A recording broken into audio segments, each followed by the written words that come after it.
Tēnā koutou katoa, nau mai, hoki mai ki tēnei hui, ki tēnei kaunihira. Welcome back everyone. We have a meeting today about our approach to major decisions.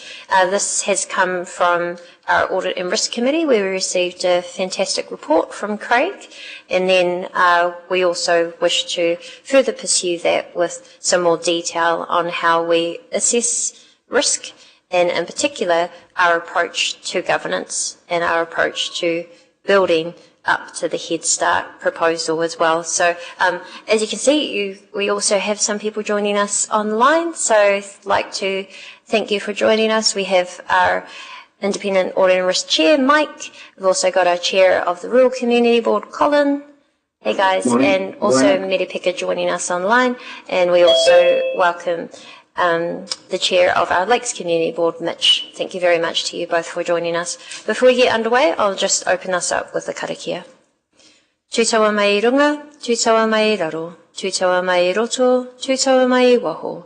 Kia tau ai te mauri tū, te mauri ora, ki te katoa, haumi e, hui e, tai ki e. And do just note, we have some apologies from lateness from Councillor Patterson and also Councillor Wang, who will be joining us soon as they're coming from another meeting. But it's my pleasure to hand over to Craig and Sam, and apologies, I should also mention this meeting is being live streamed as well. So over to you guys. Thank you. Kia ora, and thank you, Your Worship. Good morning, everyone. Firstly, thank you for taking the time, both in person and online, to participate in this council workshop. The workshop is going to be a little bit different from perhaps many of the governance workshops you may have attended previously, and there's a couple of reasons for that. So I'll just bring it forward. There are a couple of reasons for that. First is, today is not about selecting a preferred governance option. It also isn't about agreeing with one proposal or another in relation to Head Start, nor is it about making the decision today, but instead it's about something much more enduring than that. Today's workshop is about understanding what good governance requires before Council is comfortable making strategic decisions. There are two artefacts that are sitting within the room for those that are here in person, and I understand that they've just been, the additional workbook has just been sent to those online. I'll just hold them up and talk you through them just very quickly.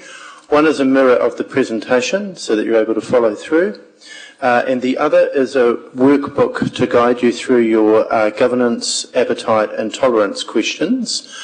So I would ask you to pop your name in the first page, and also at the conclusion of this I will come round and collect them in.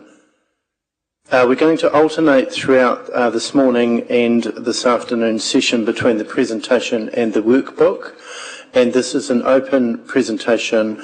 We're expecting involvement from all, and it would be really good to, as we go through it, pause at each of the sections, reflect, discuss, debate, etc., and then move through. So that's the purpose of the workshop. We're using the Head Start program for councillors as our practical case study, appreciating, however, that our governance thinking that we develop today could equally apply to our infrastructure investment, our water, our major economic development, representation reviews, and any other significant council decisions we might be making or taking as councillors. And so we're going to go through the presentation in a moment. I would also draw your attention to the end of the workbook. And at the very, very end, where are we? At the very end of the workbook, which is page, my apologies, I'll just find the appropriate page. Page 20, I've also included something that will assist you. I've called it the Governor's Pocket Guide, and so it's 10 questions. And the reason why I mention that is it is a mirror and a reflection of the types of questions that yourselves as councillors and governors can make. And so I've added it in as the consolidated information. So although it doesn't form the substantive part of the workshop, it will help you at future decision making processes allow you the opportunity to go through and apply a 10-step approach. For those who are wondering, that's this handbook here. Yep, thank you. So without further ado, let's get substantively into the workshop. So as I mentioned, what we're going to do today is walk you through understanding the governance as it applies to the context of a Head Start case study. There are 6 evaluation criteria yourselves as councillors have been reviewing. We're going to have a look at the governance expectations, work through, in practical terms, all 6 of those to build council's appetite for uncertainty and certainty, identify some tolerance and escalation expectations, and have a look at what the future governance decision-making framework would look like. In terms of assessments at a high level, there are 3 settings: things that are within appetite, things that are approaching tolerance, and things that are outside tolerance. And we work through those as we build our collective knowledge. There's an opportunity for you to interact throughout this morning and this afternoon's journey. So we'll move through to the governance challenge. And I would ask you to also turn to page 1, which is the welcome. And before we go any further, I'd like us to just, if we can, mark up in our workbooks what we feel that would make today's workshop successful for me. So please, let's take a moment to go through and do some work on that. Oh, thank you. Has everybody got pens? Yep.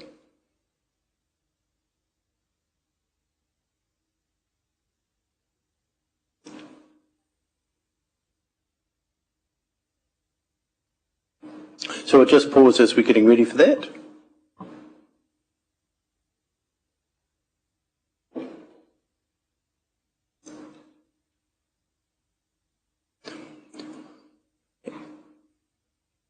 And Rob, if you can, we'll just go back one. Here we are. Thank you. So we're just on page 2 in your workbook. What would make today's workshop successful for me?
Okay, through you, Your Worship, open the floor to hear from the collective thoughts. So the floor is yours to share. Thank you. Maybe we'll just go around the room. Mine was shared understanding of the common certainty and comfort to make important decisions in quick time frames. To me, that's sort of important because we don't know forever. But how do we make sure that at least we're as comfortable as possible? Karen? Thank you, Worship. Agree with that. So it's actually getting a shared understanding of where our combined risk level is, but also visibility over where the risks are and what level they are, so that we can balance out the various levels of risk, in a clear process. Yeah, thank you. Just a short one for me. It's just understanding other councils' reciprocal views of risk. So our risk on them.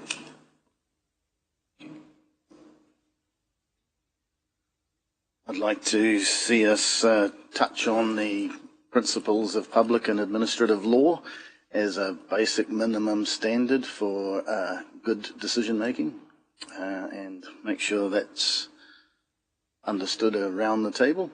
I think in the past we've come from a place where that hasn't necessarily been firm.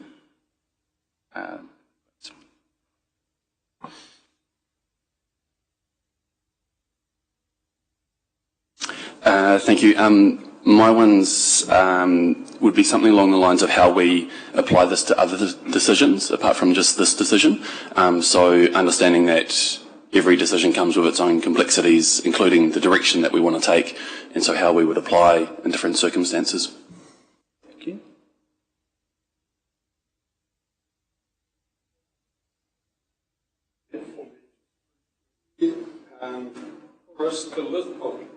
Hello, am I? Thank you, Craig.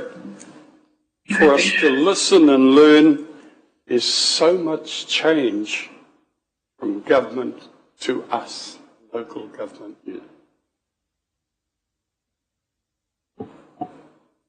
So much. Thank you, Craig.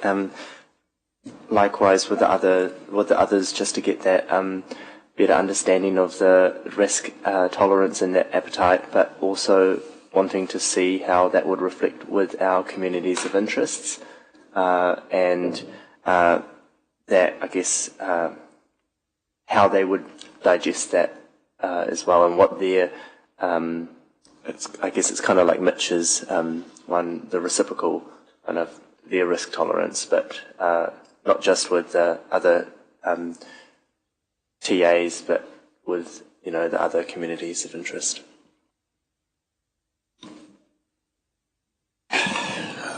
I've got clarity on balancing risk and reward in each decision in a systematic way, reducing complexity.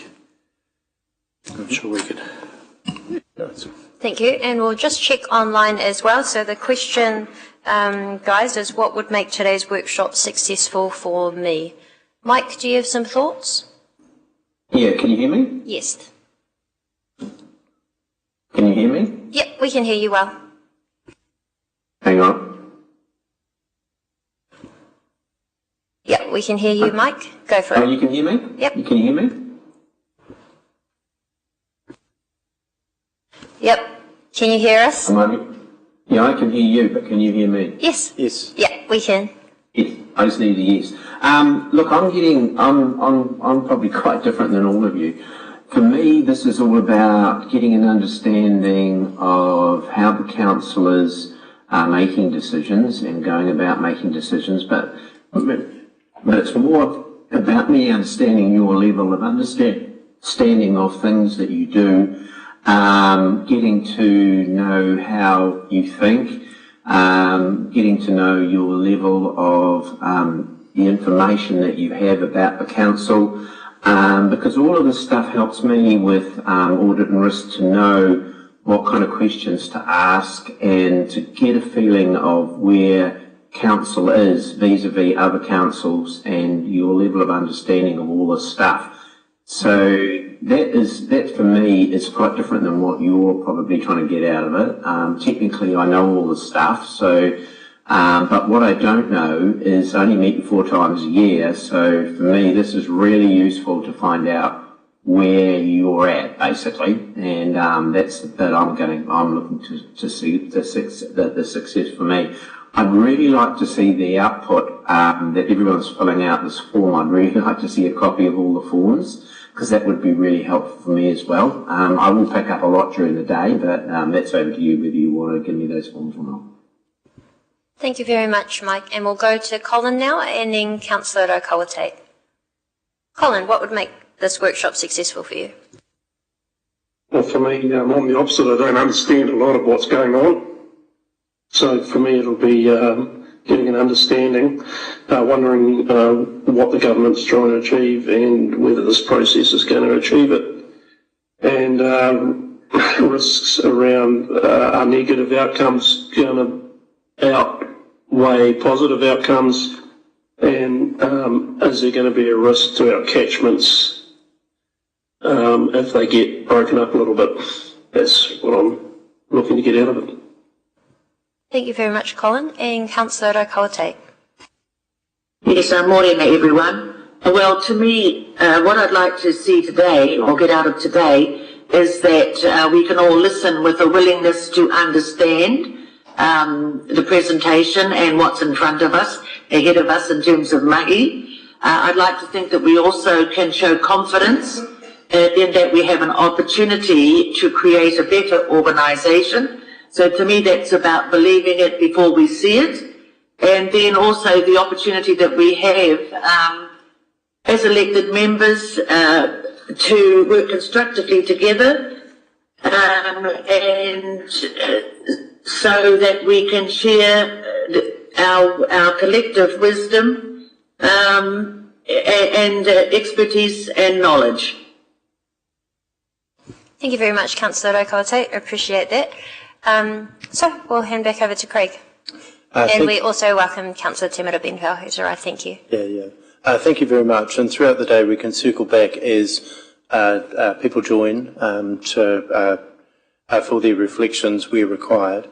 What I'd like us to do next is to move through to the next part in the workbook, which is to have a look at our governance journey. And it was reflected from the floor that one of the things is to get a greater understanding of our own appetite and tolerance for risk, and where that sits amongst each of the councillors, and then where that sits collectively. And it's our aspiration within this workshop to start to work through this workbook and the presentation to assist with that thinking. I would just reinforce we're using the Head Start program as a case study to build your knowledge around appetite and tolerance and governance, and we're using the 6 criteria that Council have set for that as a case study, and we'll be working through them individually through financial sustainability, etc. So if we could just pause in the first instance to build your collective knowledge around what moving from uncertainty through to decision readiness is. So I'll take a moment for you to read through that and then answer the reflective question at the end. And as we go through the workbook, we're looking to layer your knowledge as well as then be able to apply it to each of the 6 criteria, working through a scenario basis. So I'll just pause again and hand back to the floor and virtually for us to work through that. Take the time to read through the 5 steps and then fill out the piece around where do you think Council currently spends most of its governance effort. And I'll swap back across to the presentation for a visual around where that predominantly sits as you're completing that work.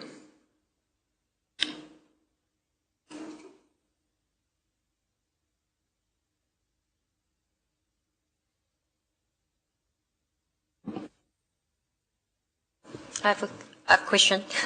Sorry. So Yes. This page or this? Oh yes, sorry, my apologies. Page 3 in the workbook. My apologies. Yeah, thank you. It'll be, page 3, that is correct. Cool. So just for the benefit of those online, if you can't see it yet or you saw it earlier, it's talking about the from uncertainty to decision confidence, where you have uncertainty, we don't yet have all the answers. Evidence, next steps evidence, we gather information and understand the facts. Then assurance, we test, verify and gain independent assurance. Confidence, we have sufficient confidence in our understanding. Governance appetite, we determine our acceptable level of uncertainty. And decision readiness, we are ready to make an informed governance decision.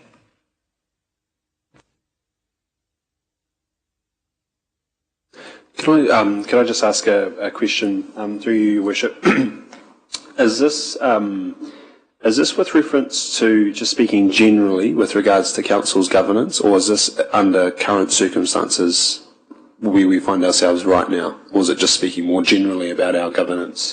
The expectation is both both your experience right now, which is why we're using Head Start as a case study to build that appetite and tolerance knowledge, but actually more broadly, and as introduced at the very start of this session, is to give you some guidance and some frameworks to apply a more nuanced approach to council decision making and actually some applied knowledge.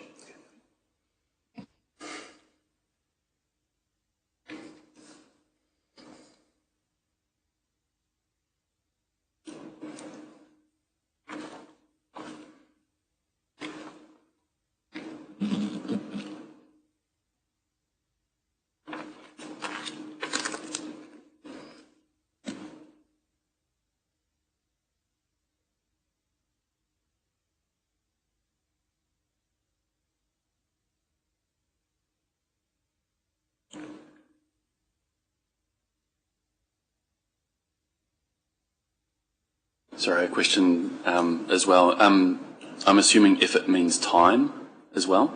Or are you just saying because, you know, obviously the decision at the end, you know, creates a fair amount of governance at the top level effort, but I would say that, you know, if we're looking at Head Start, there's an enormous amount of time that staff are putting into gathering all the information, which is months compared to the 4-hour meeting that we will have to decide. So you're talking about time as well. Yes, that is correct, yeah.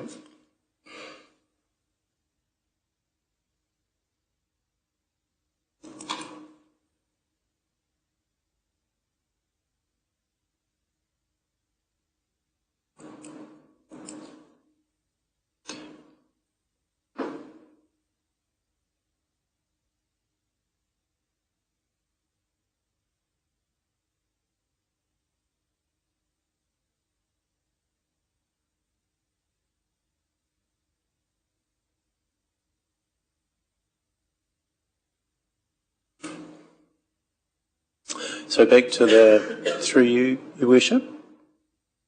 Open floor to discuss and debate and share your thoughts.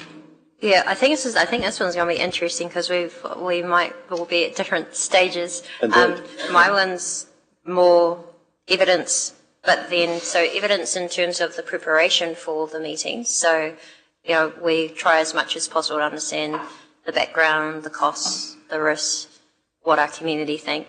But then when it comes to meeting time, it's really assurance. Like that's when we're asking the questions, making sure that, yeah, and testing those assumptions. So that's my ideas.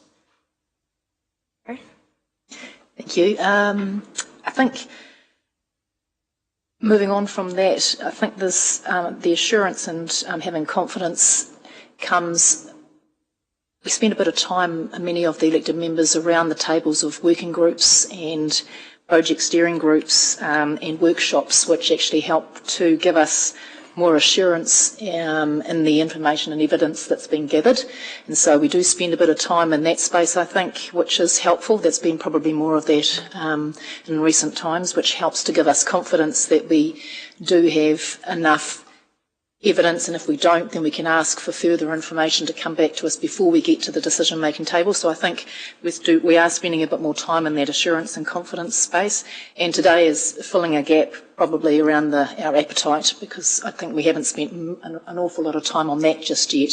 So this is an opportunity probably to spend more time on that so that we are all aware of the general level of risk that we're comfortable with. So that's just my 10 cents worth. Kia ora, thanks, Chair, through you. I'm probably one step removed, and so it's probably quite hard for me to make a comment on this. I guess I probably shared the view of assurance as well. I guess from my limited outside approach, I kind of see it as a bit of a black box approach. A lot of inputs and not necessarily a lot of outputs always we're seeing. So, yeah, that's, again, outside perspective, but again, it may not be fair. It's up to you. Thanks.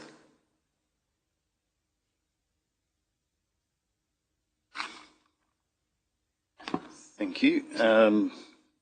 Which principle? Sorry, where are we? Where do you think council currently spends most of its governance effort? I would assume that would be council staff gathering the information and understanding the facts, and the assurance sounds like the consultation part, where that goes out to public consultation. So that would seem to be two areas where most effort is put in by the organisation. We get presented with the output of all of that, which is the easy job, in a sense. I've just written down evidence here, but I've also written down that to me it could look like a reverse pyramid here in terms of, evidence, assurance, confidence coming down to the decision. Mm-hmm. Thank you. And maybe we'll go online now. We'll go Mike, Colin, and then Metapika. And Craig, could you just flick back to the diagram on that so they can see it? Certainly. Yeah, I'm unable to answer this question because I'm not at all meetings, but I'm very interested to hear what your thinking is. So sorry, I can't add any more than that. I guess generally the level of stuff that I receive in the audit committee, I have quite a degree of confidence in it, and I'm happy. But that's unrelated to what we're talking about today. No, we appreciate that feedback all the same. Thank you, Colin. What are your thoughts? Obviously, with the Head Start short time frame, probably puts it at the lower certainty end of information at the moment. Mm-hmm. And a lot of the other stuff is sort of stuff that businesses would do as a general rule when they're looking at any ideas that are coming forward, getting evidence, analysing financial stuff and all that. So I think it's a good graph to sort of follow. Thank you very much. And Councillor Kawatate? Yes, I think we do spend a lot of time currently looking at the evidence that's been collected and the data and the information, so it can give us assurance that we're on the right track.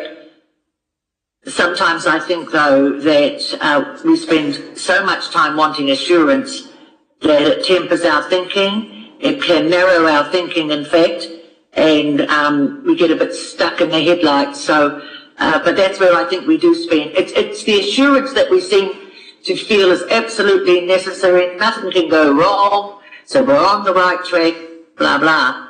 But I think it's that assurance seeking that we spend an inordinate amount of time on at present. Appreciate your thoughts. Thank you. Trevor?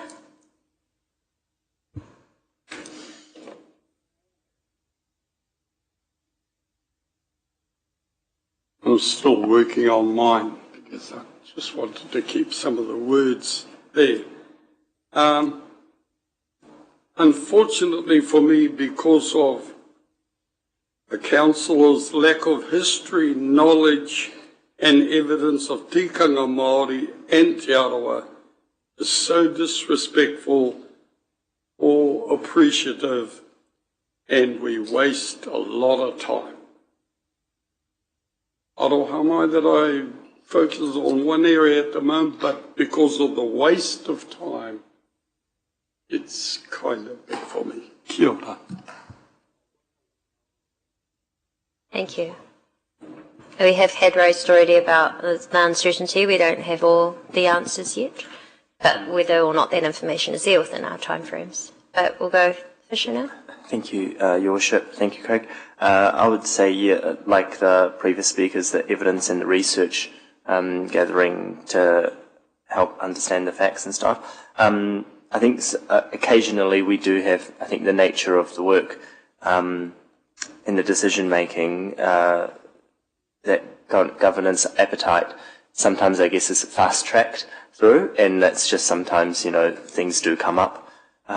So yeah, I would say occasionally that does happen. Increasingly, I think mostly, I guess, BAU governance and again that kind of decision making churning in the background. But I would say that definitely seen an increased strain on the pressures from, I guess, from central government as well on doing more with the same. So I would say that was definitely putting some pressures on that kind of uncertainty. We don't yet have all the answers, and the research and that kind of trickle down through from the governance into operations of that uncertainty as well.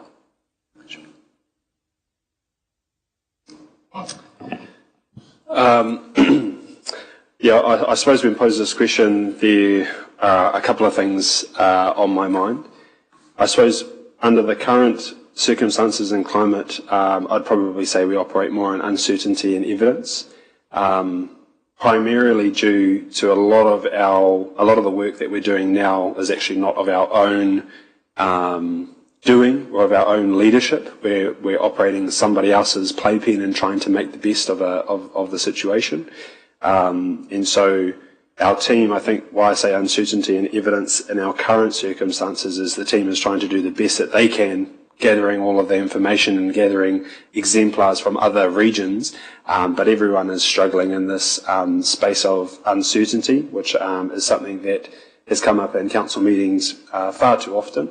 In typical Te Arawa style, I took the question and then made my own question as well to add on top of that. I would like us to spend more time in assurance and also in decision readiness. I don't necessarily think it's the job of this council, as in the councillors, to do so much of the evidence and assurance, but to be the ones that are being assured that the decisions we're making are actually the best decisions possible, which comes from having trust in our team and in our staff and in our officers to bring the best possible options to the table. So that's where I would like us to spend more time. But yeah, uncertainty and evidence at the moment for me.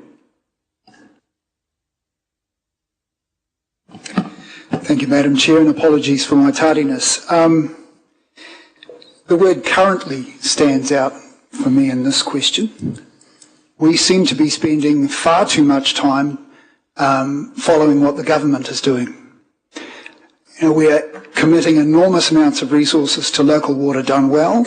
Then this landed in our lap, and it just seems like instead of doing what our community wants us to do and what they want us to focus on, we're having to commit staff time, resources and money to carry out their wishes when really all of these things are in their lap.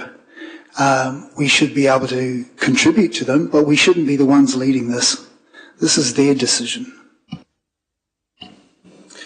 Thank you, Your Worship. In my experience since I've been here, I feel like there's a spectrum, and I feel like we can tick all of those boxes, although I'm not sure that we put a real measure on acceptable levels of uncertainty, but again, it's a spectrum. And the ones that I'm thinking about is at one end, you might say parking, which is, we've definitely had some uncertainty and we didn't see some of the stuff that we're facing come to fruition. And at the other end, potentially, is a tender for a contract where it's well tested. In terms of head start, I think we haven't even got off the start line. We're still in uncertainty. We're not going to have the time to go through the ladder, if you like, I think, to get to where we need to be. Great. Thank you very much for your feedback. We're capturing it as we go, and it's recorded in your books that we will seek to aggregate at the conclusion. If I could draw your attention next to, and rather than going round the floor this time, Your Worship, draw your attention to the principles of good governance. And I'd make the point that the first 5 or 6 pages in the workbook are to build our collective knowledge, and then we'll substantively get into the practicality of applying the knowledge across the 6 criteria for the Head Start evaluation case study. So thank you for your patience as we step through building your collective knowledge. For this one, I leave to those that are here in the room and those virtually to just put some thought to which of those principles on page 4 resonate the most, and some of it's already been reflected. And if I could draw your attention to, before we get into into working through the rest of the slide deck and also your practical application of this, is just give some thought to page 5, which is what is my governance style? And the reason for that is that we'll build on it as we build through the workshop materials. So if we could pause just for a moment and work through, when making difficult governance decisions, I naturally tend to lean towards which, and it's likely to be possibly one or more. There is no, this is your own interpretation. So seek more evidence, seek broader consultation, seek independent assurance, rely on professional judgment, or balance all four equally. So if we could just work through, and then I'd like to pause at the end of that, and then just do a quick summary before we move into substantively applying that governance knowledge.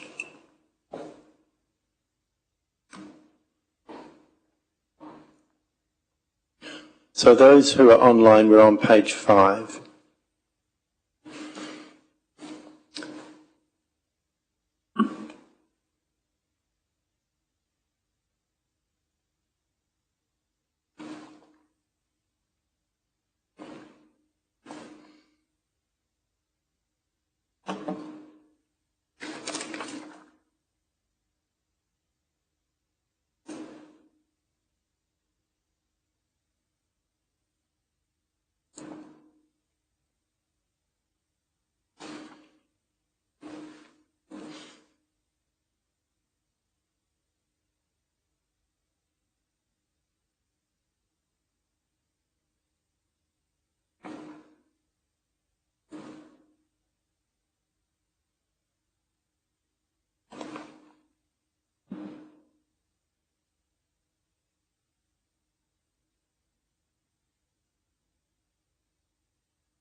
So back through you, Your Worship.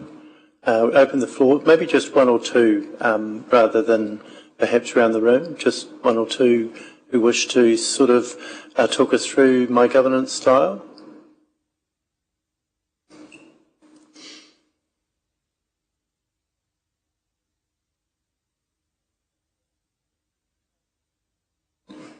Up to, yes, yeah. Any takers?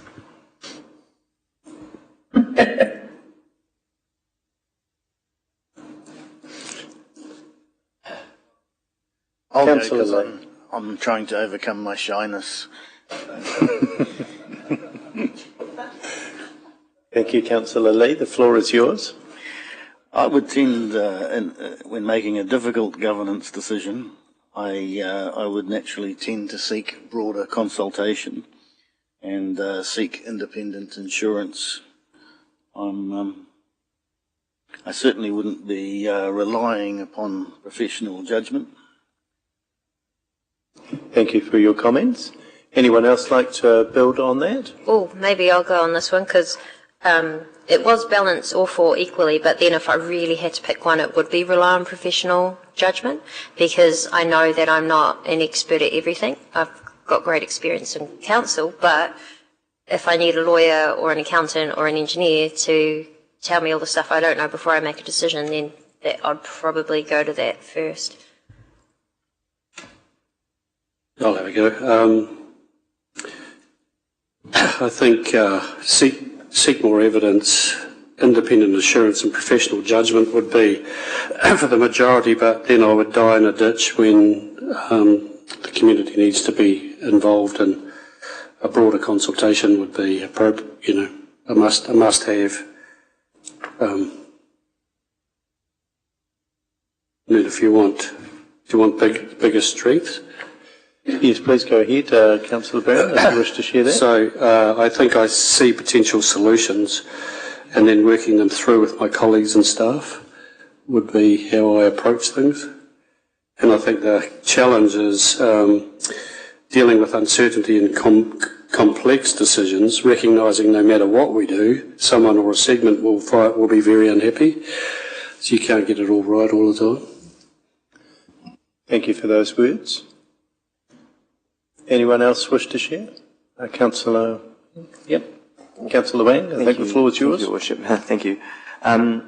I agree with Mayor Tapsell's points around seeking that professional judgment, just because, again, it's important that we don't know everything, so it's important that we do listen and take into account and seek that advice from the professionals in that specific area. I would say, I'm not too sure if this is a strength or a challenge, to be honest, but I think realising our own internal biases as well when we're making decisions, and balancing that of, if that's an internal bias or if that's, our mandate and why we've been put here to make these decisions. So I think, we're all we're all elected here, we're all politically, probably some are more politically savvy than others, but I would say, I guess that's the balance of, that kind of independent decision making those decisions with an open mind, probably more so a challenge, but it's, I guess, more of a test to ourselves about when we're approaching a decision, and all 4 points there, how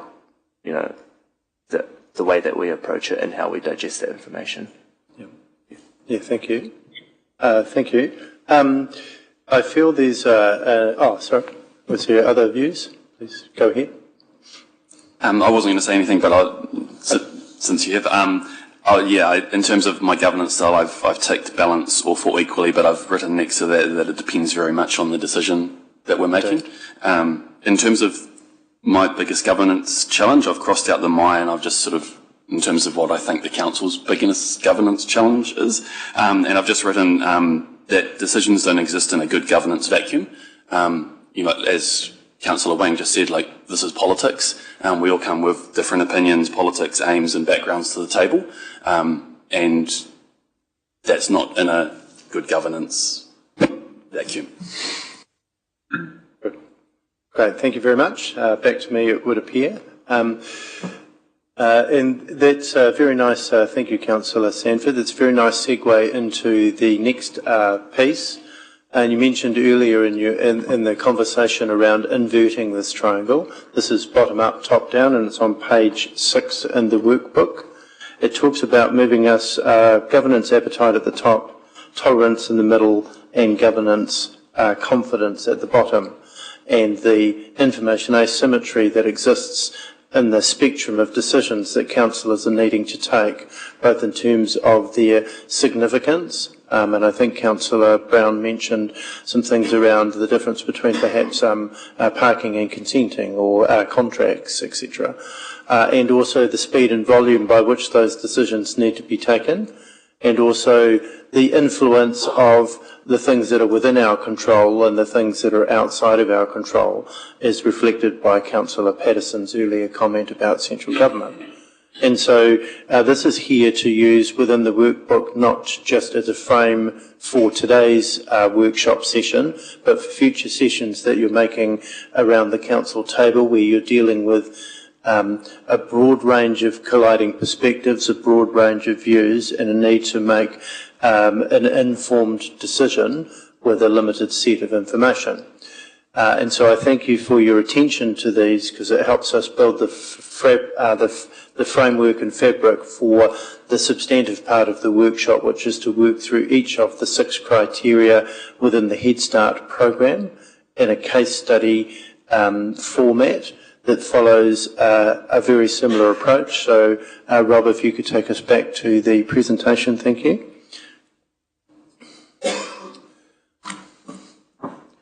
Thank you very much.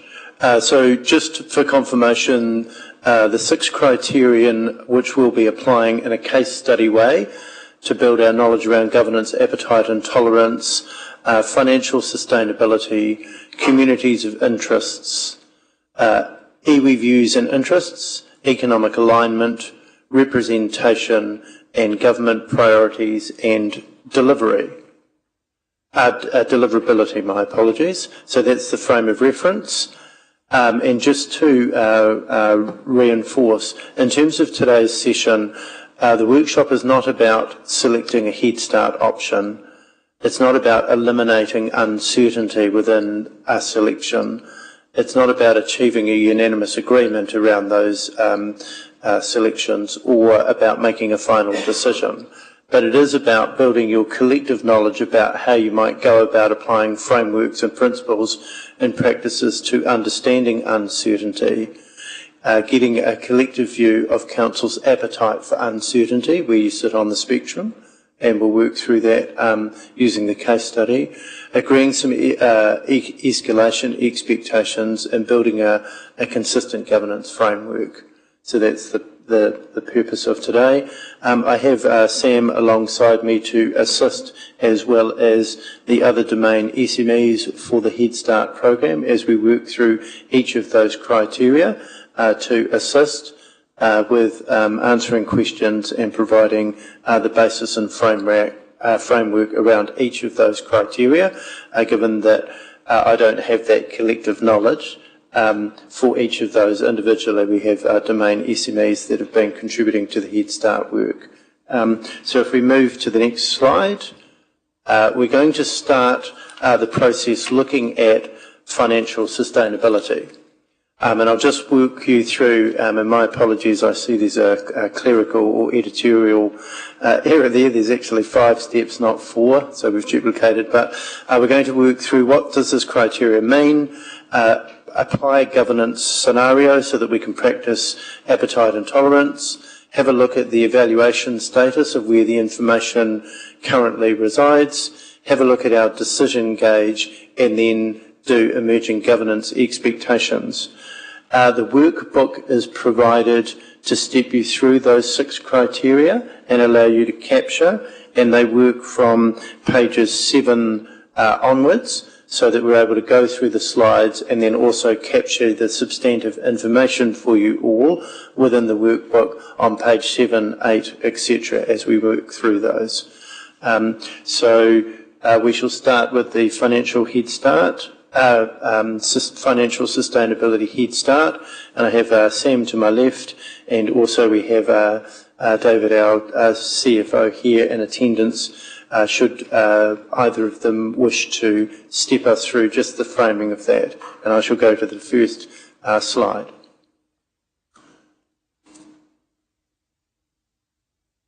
And can I ask a question just before we get rolling?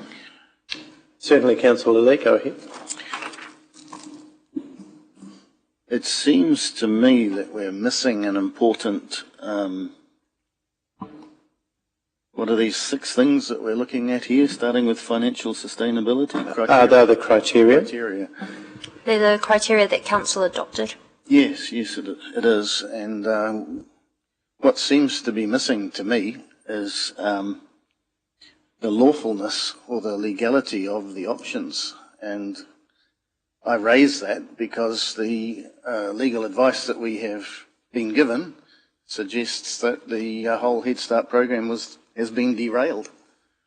Yeah, so that'll come under the deliverability. So whether it's deliverable or not will probably be that. I would disagree probably quite strongly with that was the conclusion of that legal advice. I appreciate that that was one sentence in multiple pages of legal advice, but yeah, I disagree with that was where the advice landed, but that will form part of the deliverability, because obviously if it's not legal, then it would make it ultimately undeliverable. But that's probably the criteria where we're looking at that, and we'll provide some further advice and insight when we get to the final decision making on that. Thank you. Thank you, Your Sorry, Worship. just take a question from Councillor Patterson. Yes. Yep. Thank you, Your Worship. I do apologise once again for my tardiness. Obviously, I missed the first part that explained why we're doing this. I've just read what I could on the front to try and get my head around it. But does this format, if we go through this today, is this then going to be the expected way that we're to use our powers of deduction to decide the way we operate going forward? Is this setting up some sort of criteria that we're going to now be put in a box and expected to work with? I think it's to... thank you for your question, Councillor Patterson. If I understand correctly, what we're seeking to do is work from left to right, and I'll just move through the slides maybe to the end, which might help answer the question collectively for everybody. My apologies. I will come back. How do you come back? Back. So if we look at this is Council's emerging governance appetite.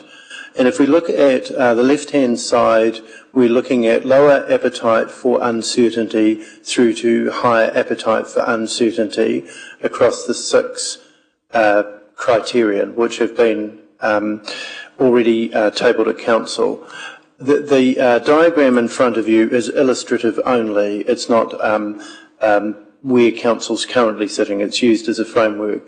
And I think if I understand correctly, Councillor Patterson, that at the conclusion of this, not only will we have a better framework to apply to Head Start, but any other Council decisions around information asymmetry, uncertainty, insufficient evidence, insufficient engagement, etc. And so the conclusion of this workshop would include both within your workbook as well as within the discussion, some sense around where we sit across those sliders as they're presented there.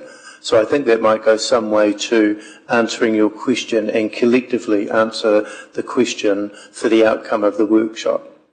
But the goal here for this workshop is not to make a decision on Head Start, but to work, engage where we are and apply a framework around appetite and tolerance for that said framework. Thank you. Thank you for clarifying that, because that's what I was trying to get to, is that I understand it's not about Head Start today, but this is just a case study that we're using. However, what I was concerned about is that this will then become the template going forward for everything that we do, whereas some people may think differently. The way we think is not all, we're all individuals, we're not all the same. So we arrive at our conclusions in different pathways, and that's very hard to change.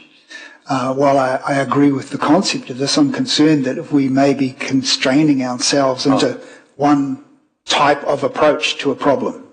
Yeah, sure. It sits within normal governance, risk governance and appetite frameworks, and it's aligned to industry best practice, etc. And the goal is to make it principles-based rather than a hard framework.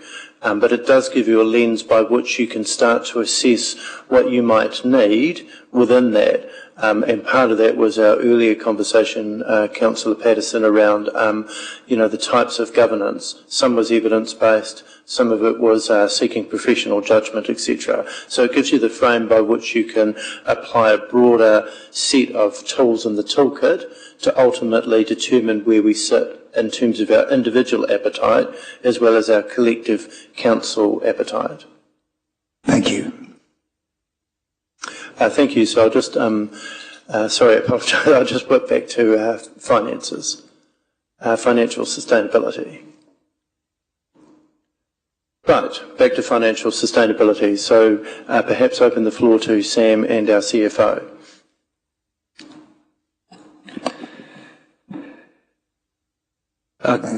Good morning, elected members. So, look, I'm going to take an opportunity at just to step through I guess the progress we're making on the financial sustainability aspect of the Head Start program. So, it's tempting to look at a topic like financial sustainability and believe that it is black and white, and unfortunately, it's not. So, in the June Council meeting, Council passed a resolution asking staff to advance looking at some work on some different combinations and options that we'll bring forward at the meeting at the end of the month. And I wanted to briefly touch on a word that Craig's used around confidence rating. So there's some examples where we can say that we have a high confidence rating, and that's where we are looking at sort of horizontal combinations, combining Rotorua with other district councils, because we are taking a whole council, add them together. That's relatively simple. Where we start to get more, a lower confidence rating is when we're looking at the vertical integration with regional council. So, firstly, with the work that may occur with their long-term plan amendment and the dividend they currently receive from Quayside, that may change their cost base and what they're required to run.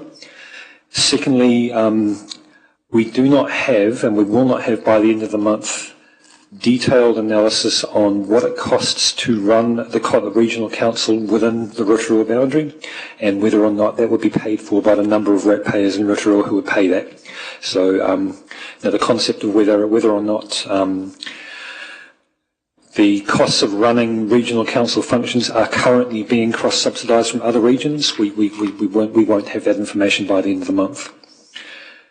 There's also some less certain aspects to the financial modelling when we come to whether or not we should be allowing for efficiencies. So, does a bigger organisation lead to more efficiencies now or in the future, or should we be allowing for increased transition costs? For example, will it cost more in the short term or less in the short term? We're making assumptions here that we'll make clear in the paper, but there's a confidence rating attached to that. And the last aspect of the financial sustainability is, due to the timeline we are preparing this information, we are preparing the Head Start paper before we are working on the long-term plan.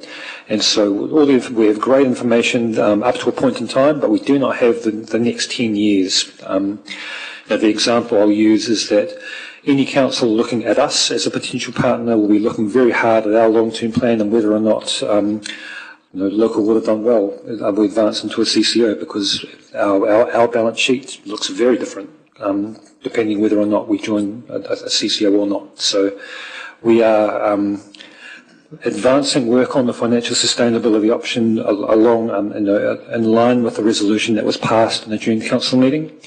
There will be a framework we are using to make sure that we are comparing apples with apples as best we can, but there will be elements of every part of that financial sustainability where we will have high confidence and other areas where we have low.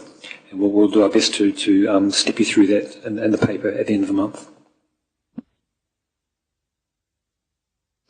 Thank you. Before we move through to the scenario, any questions from, through your worship, from the floor?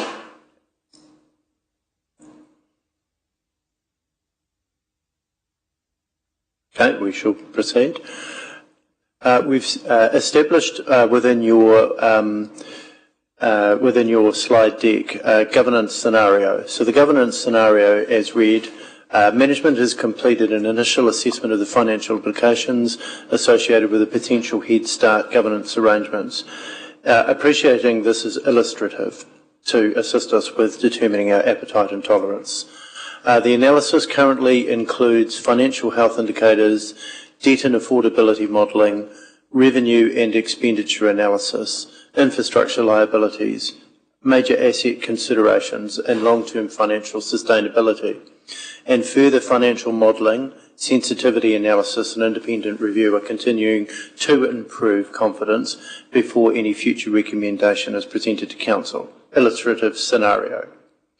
So if we move to the next piece is the evaluation status, again illustratively. So financial baseline has been established and that's complete. Debt modelling is in progress. The affordability assessment is in progress. Sensitivity testing is planned. Independent assurance is planned. And the overall financial confidence is developing. And if we look to our workbook on page 7, there are a series of questions for us to consider, given the illustrative scenario. The first on page 7 under financial sustainability is what would give me confidence based on that information? What concerns would remain? What additional assurance would I expect? Where my current governance confidence sits, and a key insight. And so just to reinforce, this is with the domain expertise for the Head Start work underway, this is illustrative to also assist you to get a better understanding of where you currently sit individually and collectively, not to make a decision about Head Start itself, but to use it as a case study example. Yep. So if we could pause and think about, based on that financial scenario and the outline provided by our CFO on currently where we're up to, what gives me confidence, what concerns remain, what additional assurance would I expect, my current governance confidence, or that could be council governance confidence, and a key insight. So I'll give you a moment to complete that.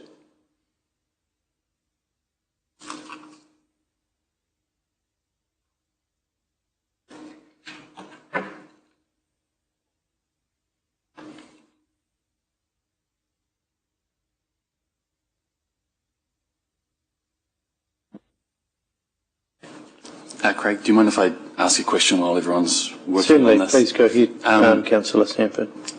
As David's highlighted, we're going to just be missing information because that information is not available.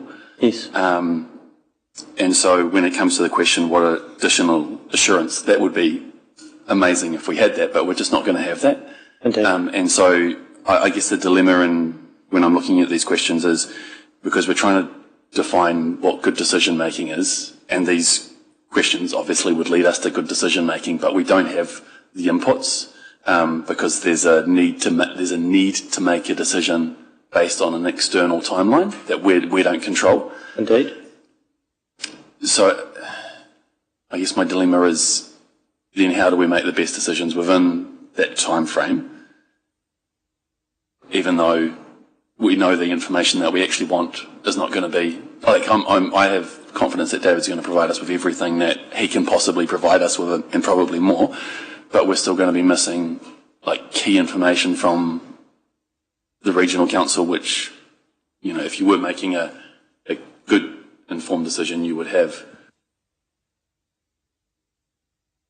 Yes, I was just going to mirror, I think, Councillor Stanford well said. I think that's part of a key insight.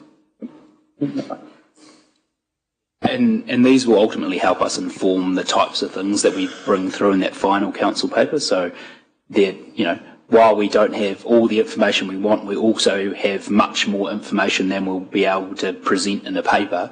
So these types of insights also help us understand what are the most important things to bring through in that paper that, I guess, for all of you, really will help you make that informed decision. Obviously, there'll be a level of information, I'm sure you ask questions that will probably go back to things that we do have, but this will be very helpful in that space. And some of those things we might not be able to get, but some of those things we might not have looked for it because we didn't personally feel it was important, but actually some of you do, so that might enable that. Not probably necessarily in the financial space, but particularly as we move through the other criteria.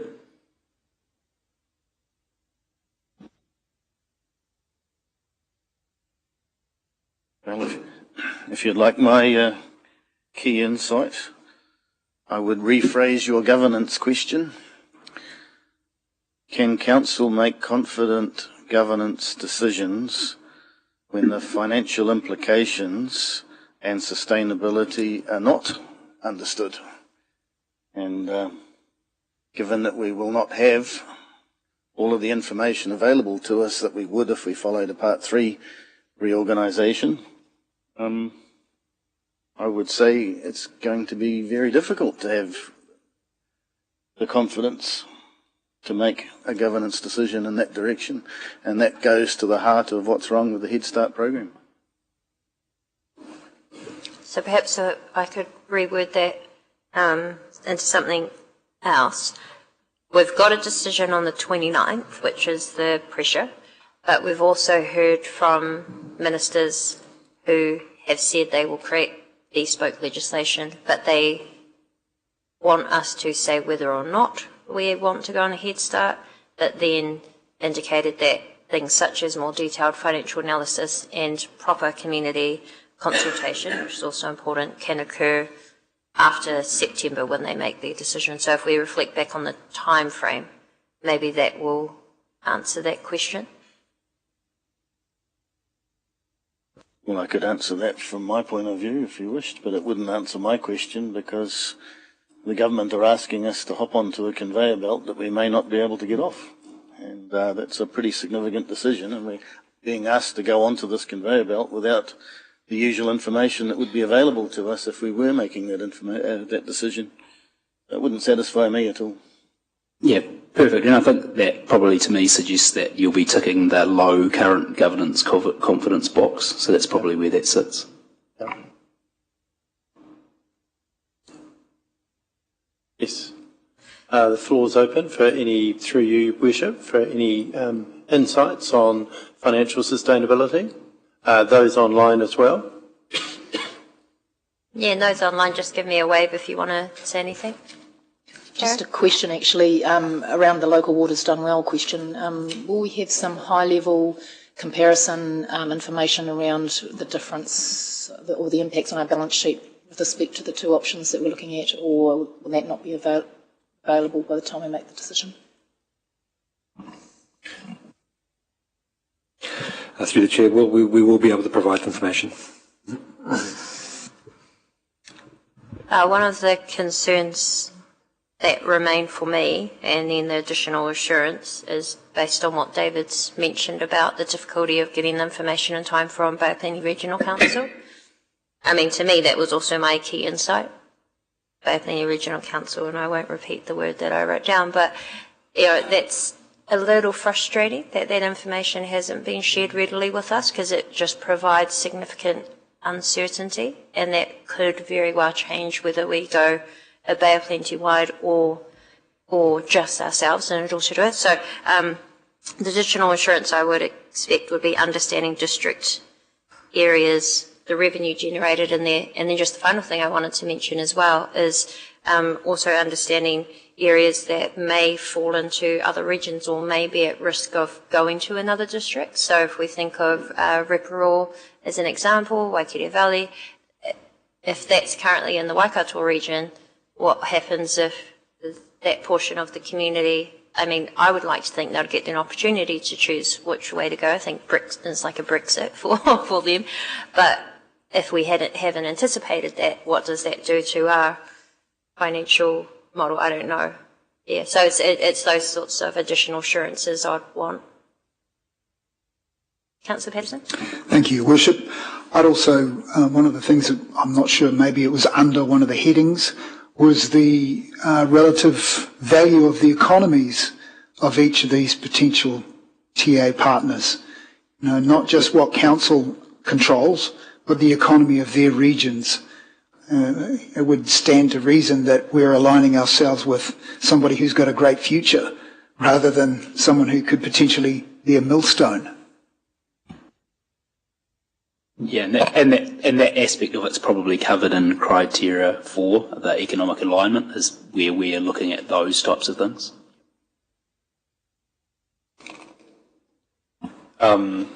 Just to speak to one of my concerns, I suppose the concern at the moment, particularly with, well, actually not just with Head Start, but with a lot of these reforms is around and I've written here, the robustness and reliability of our analysis due to uncertainties in government policy, regional restructures, economic climate, whatever it might be.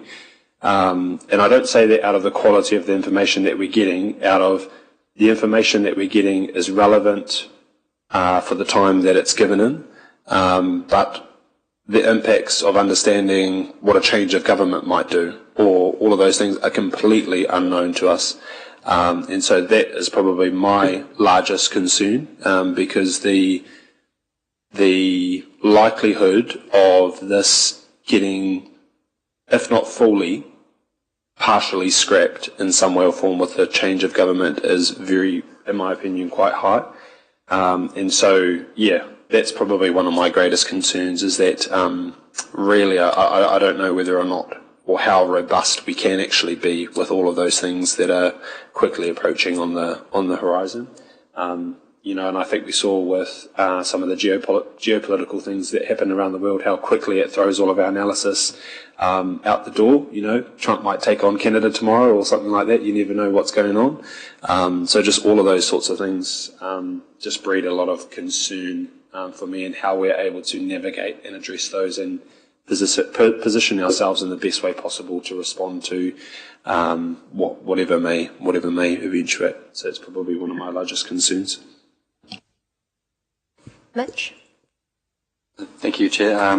Again through you, just echoing your earlier sentiment about our regional council, and I guess they've been saying for some time that they have been prepared. They've been prepared for about 6 months longer than the rest of us, and they have been thinking about this more than the rest of us, and that's what they keep telling me. But then when they can't break it down granularly and tell us what these financial implications are on a region by or a territorial authority basis, to me seems quite narrow in maybe the approach of where they're thinking. So it is disappointing that they appear unwilling to divulge that information, particularly given the time. But the concern that probably remains for me too is also under the territorial is rates capping has been raised a lot. There's a lot of transition costs. There's a lot of reformation costs. I don't understand where that rates capping comes in under that. Are we trying to do more work with less? What are the implications on our ratepayers?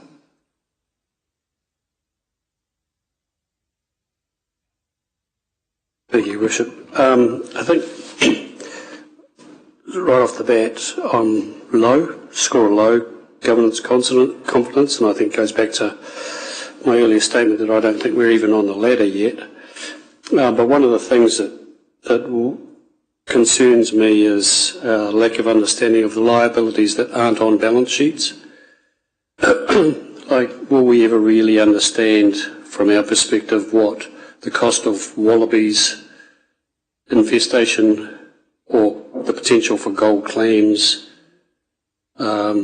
or even pipes that haven't been maintained over time?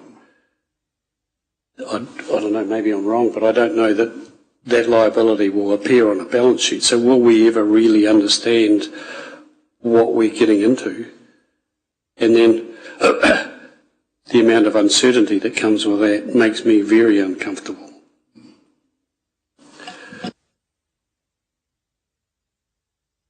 Just see if there are any final sort of comments on this to add, something different.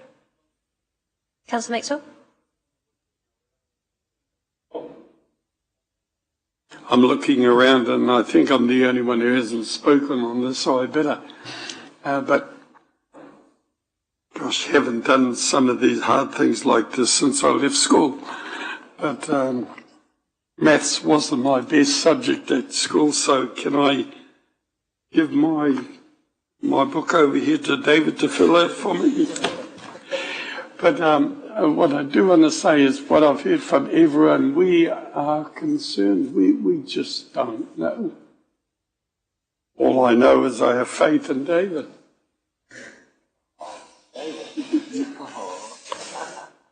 No, thank you very much.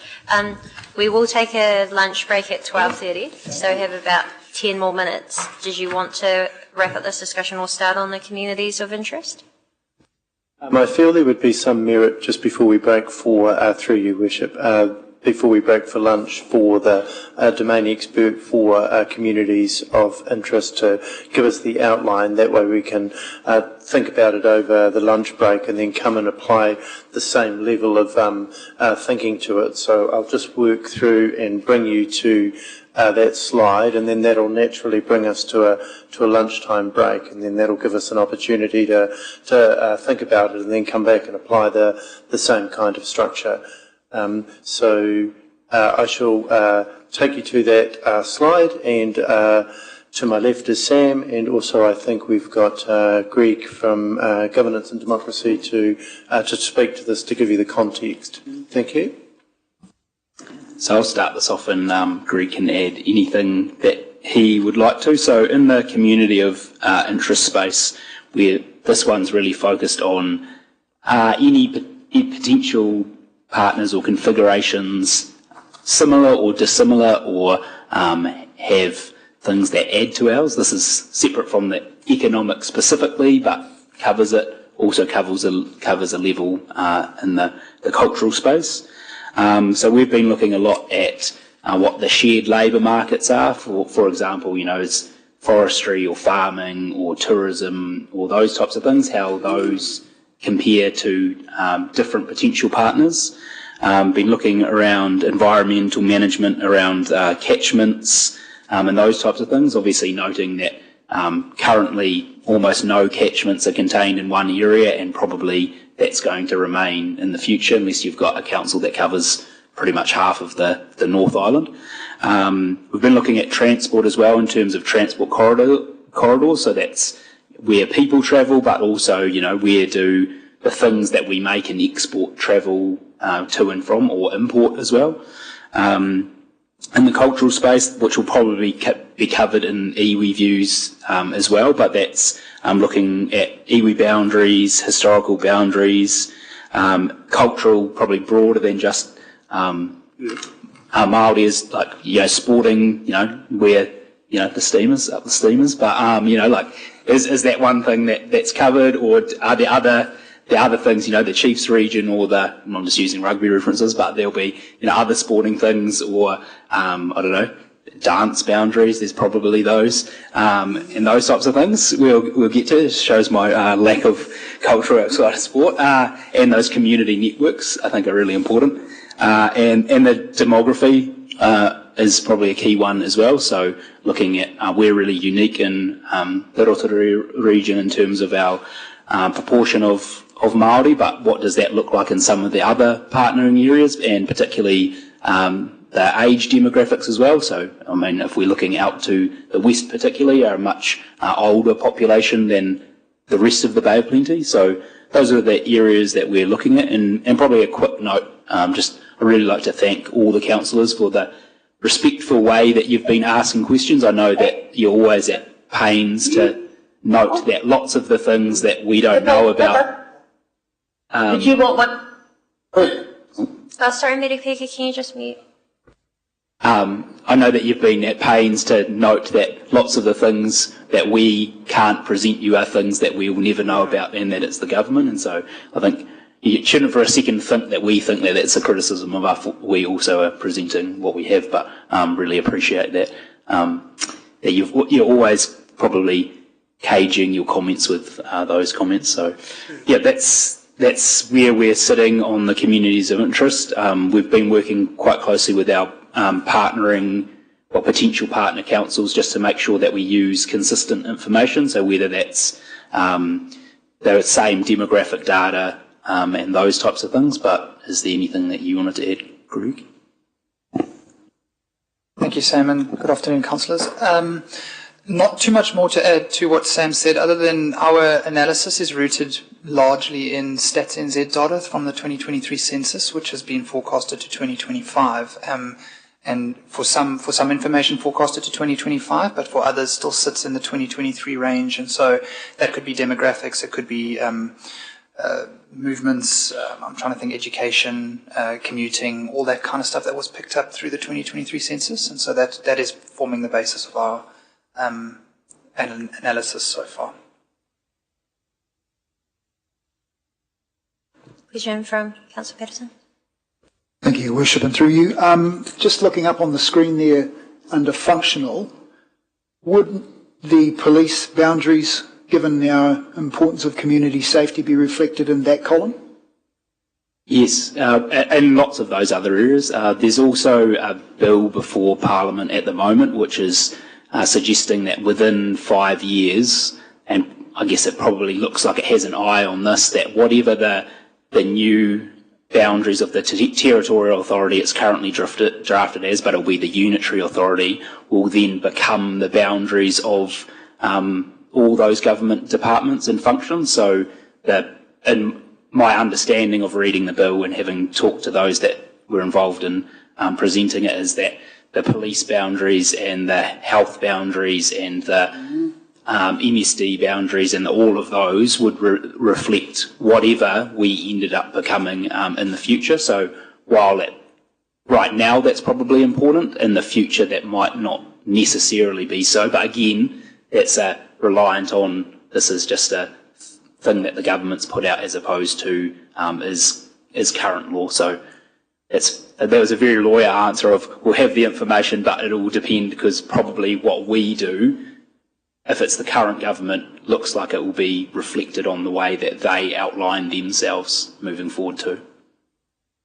Thank you. That's a very insightful piece of information. I wasn't aware of that. That's great. Thank you. And all the government agency boundaries mentioned are different vastly. DHB goes all the way to Taranaki, I think. So, and we'll carry on with any questions. Councillor Barker, followed by Councillor Maxwell. Thank you, Your Worship.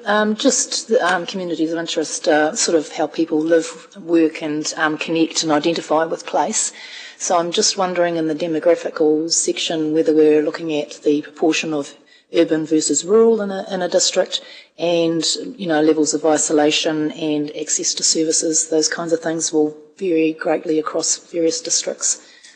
Yeah, so definitely in terms of the rural versus urban we have, and probably I think there might even be one in terms of the people per square meterage or mile or kilometres, I think it probably is. So a few of those things, but yeah, those other ones, off the top of my head, I probably can't, but if you definitely note them down, they can be the types of ones that we make sure that if we can get the data, we pull it through.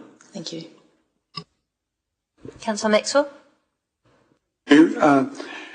Are you going to work on get some valuable information from, say, Gisborne, who is the same size as us, how they have done for how many years now as being taken over their regional council as well as their own council? Yeah, so we're looking to take learnings from anywhere that's unitary about the different ways that we could do things. Yeah. Mitch, and then Councillor Lee. I was just going to just correct Councillor Maxwell, Madam Chair, that Gisborne is larger geographically, I understand, but only about 50,000 population, so quite a lot smaller than us by population. Yeah. Right. I just didn't want to call a point of order in the middle of a workshop, that's all. Thank you. Go ahead, Mitch. Hey, kia ora, Sam. I always like a good rugby analogy, especially from our time refereeing past. It was always much appreciated. And I think you'll remember back to our zone squad, it was always the sign of a good referee was one that was in the right position, one that had a good knowledge of all the laws, and then one that was fair in their application. I guess we know which position we're in. It's the position of the others as well. It's the reference. And then the second part is the knowledge of everything. We're kind of compiling that as we go. The third part is fairness. So how are we going to fairly allocate a lot of these resources? And that's kind of a value-based thing from our council. But that might not be consistent across other authorities as well. Yeah, I think that's a really good point, and probably Her Worship can probably talk a little bit better, but I know that the chief executives that I've talked to are those in similar positions to myself.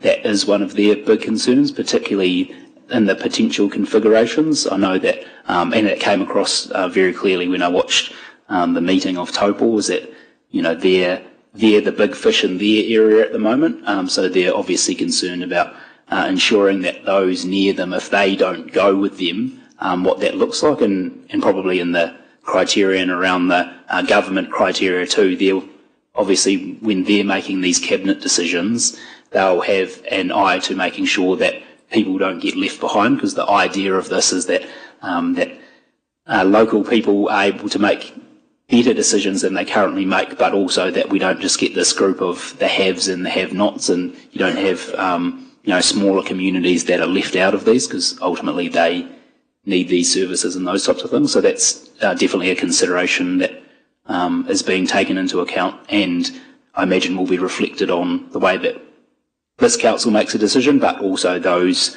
potential configurations make decisions as well. And Councillor Patterson. Thank you, Your Worship. Yes, just one more question on the demographics of it. Will that include a deprivation index? So we know the makeup? You can write that down on your sheet of paper, and we've noted it, and Greg's nodding profusely, so that will be already part of that, I think. But, thank you. But those are the exact type of insights that we want from this. Thank you. Councillor Wang? And just one little point there as well is that in addition to the demographics, we also have a very youthful population, with a pretty low median age compared to some other districts. So just, I guess, another thing to take into account for that. Yep. Yeah, perfect. And the way that we have it set up currently is like a bit of a table that has, who matches us in certain areas. So, who's relatively young like we are, versus a whole bunch of different things. Thank you. Can I just check before we wrap this up if in particular there was any additional assurances that you would expect, just an opportunity to provide feedback as we go on to Head Start. And I'll just check online as well, because I know Councillor Rotorua talked about, household income and stuff before. Any comments from online on what assurances you'd like or expect for communities of interest?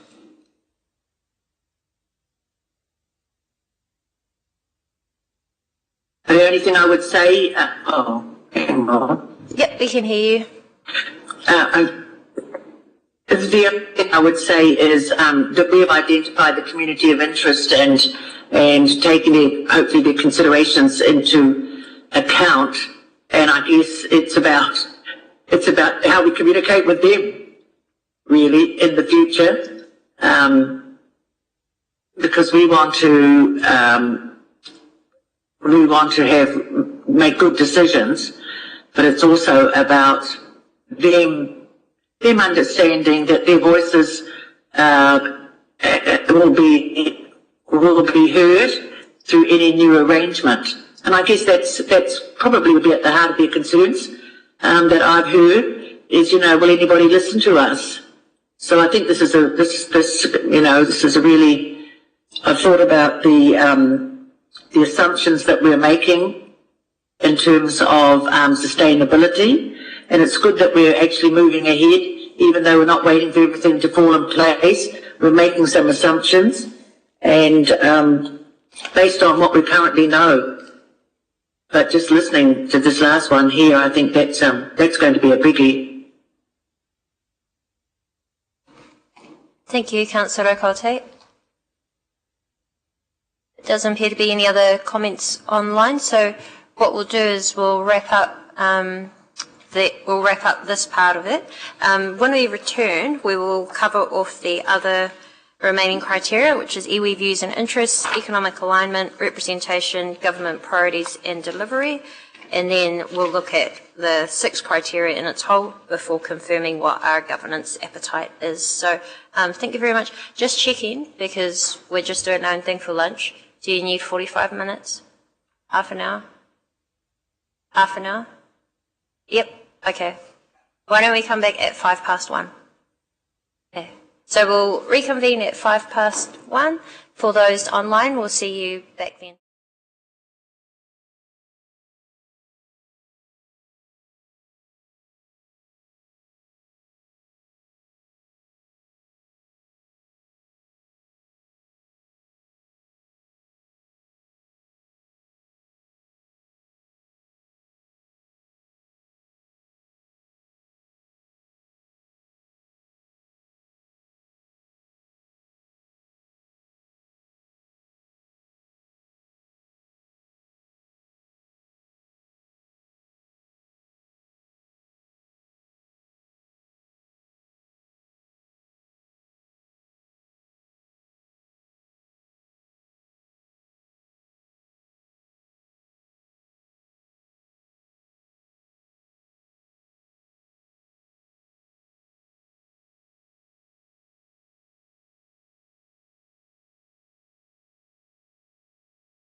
Tēnā koutou katoa, nau mai hoki mai, welcome back.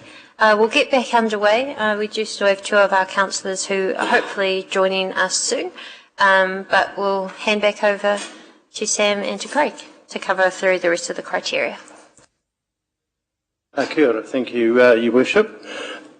Just to check in, just as we broke for lunch, good conversation. Did we go through collectively and fill out page 8 in our workbooks, which was the community of interests piece? And if we haven't, then I'd suggest that now that we've arrived back from our lunch break, that we would take a moment or two just to complete that before we move you through to e-reviews and interests. So, Gomauthi, could you just bring page 8 of the workbook back up, please?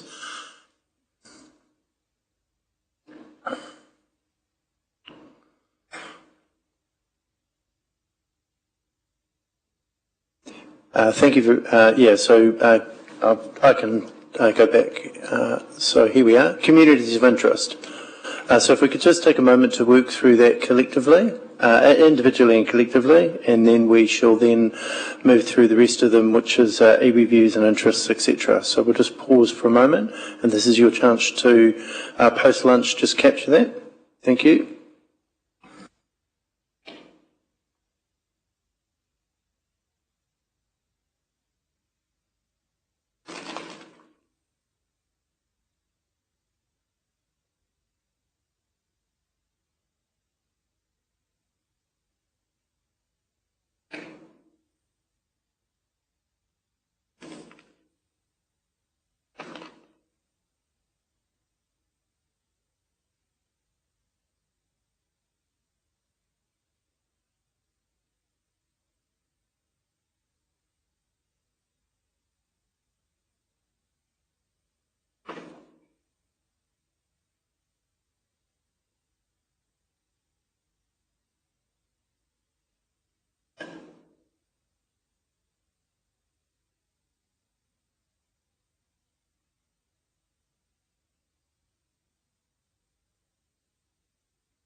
Thank you. So through you, Worship, I open the floor. If there's any comments councillors or those online would like to make. Thank you, Your Worship, and through you.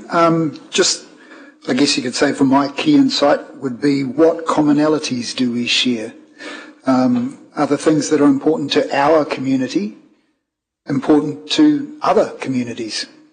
I'd hate to get to a point where we're arguing over saving a block of forest somewhere and the other TAs go, well, actually, we don't care about that piece of land. We've got plenty of forest of our own. We can sell that. Thanks very much. So, yeah, what's important to us and how that relates to what's important to them. Yeah, perfect. And I think that's been really helpful in terms of that engagement work that we've done so far, but also the other councils. I think that's been quite insightful to see what we've all asked quite similar questions, but getting a level of insight into understanding, at least through the survey, what communities are highlighting as the important things for them. But yeah, that's a great point. Councillor Lee and then Sanford. You can read my mind, Madam Chair. Thank you. Yeah, I think when you're looking at communities of interest, I would be interested in what these communities of interest think about any particular proposal. For example, there is talk about extending the Rotorua district down towards Makatu, perhaps incorporating Te Puke or something like that. We don't... What they have to say about this is kind of relevant. Or if we went with the Taupo direction, we'd need to know what Taupo thought about wanting to join with us. That would be relevant to me as well. So it's outside of our own Rotorua district communities of interest, potentially. Yeah, and the helpful thing in that approach is not only the engagement that's happened to understand that, but most of the other councils that are our potential partners will be making the decision on the same week as us, but earlier in the week, or if not the week before. So the helpful part of that is that we'll start to get that insight from, well, at least the way that their councillors believe whether they want to be a partner of ours. So I think that's not how we set it up, but it's working at the moment in the fact that, you know, in the few days prior to our council decision making, we'll start to get a feel for if those communities are interested in working with us or not. Thank you. Councillor Sanford. Thank you, Madam Chair, and through you. One thing I've written down in the insight section for myself is assuming if we did go into making an application, we're also going to have to articulate in our application why we're not joining with others. And so not necessarily just understanding the similarities with, let's say, a partner that we might want to be with, but also articulating why we have differences with these other regions that we don't want to join with, and that would help make the case clear for the government on why we've chosen to do X instead of Y. Yeah, that's a really good point, and I think that'll be a key part of the decision making, you know, under the Local Government Act decision making, is that it's just as important of why you make a decision versus why you don't make another decision. So yeah, there'll be important information for us to all consider. And just a quick feedback from me. What does give me confidence is we're using multiple evidence areas, but then the key insight for me was that, you know, a lot of it is historical data, so we need to check with existing community on that as well. Okay. Thank you. Go Martha, if we could go back to the presentation, please.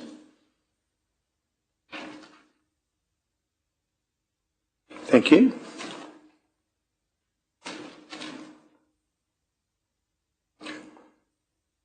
We're now at the next criterion in your workbook, in your presentation, criterion 3, which is iwi views and interests. And I extend an open to the floor to Sam. Cool, thank you, Ian. So while I don't profess to be an expert in iwi views and interests in this rohi, since my whakapapa kaitahu, so we're probably not necessarily always aligned, but in terms of the work in this space, the real focus has been through the mayoral working group as well as the work of Te Amo Rangu, and so helpfully we've got both of the chairs of the community boards on that working group too, and so and also a little bit of work that's been done in that space, for example, is that we've done work to understand what our current protocols are for our district as well as all the potential districts. So I'm sure that we all realise we have a number of protocol meetings, but if we were to, in some of the instances, add all of those, there'd be many more protocol meetings, and just so understanding what those look like, but also understanding some of the settlement arrangements in that space as well, working with Te Arawa iwi groups to understand the way that they interact with regional council as well, because probably more than us, they have many more interactions with regional councils, particularly based on settlement, than we do. So that's one of the government criteria, is ensuring that those flow through. And so that's probably largely led in that group at the moment, in addition to some other work that's coming through. So, yep. And I would open the floor for comments and questions. Before we go to our workbook, the floor is, through you, Worship, the floor is yours. Yeah. I just want to say the working group has been quite proactive as well. So the Te Aroha iwi chairs have taken on board direct consultation with other iwi leaders. So that's definitely a concern that remains for me while we're getting the understanding of our existing treaty settlements and what that might change if the district boundary changes. What is the iwi leader on the other side? And if I think about water and catchments, that's very important. So obviously you've got the Waikato River catchment and then the Kaituna River catchment, which do have treaty settlements on it as well. So they are meeting next week with the iwi leaders, so we hope to have that feedback come through in time for our 29th decision.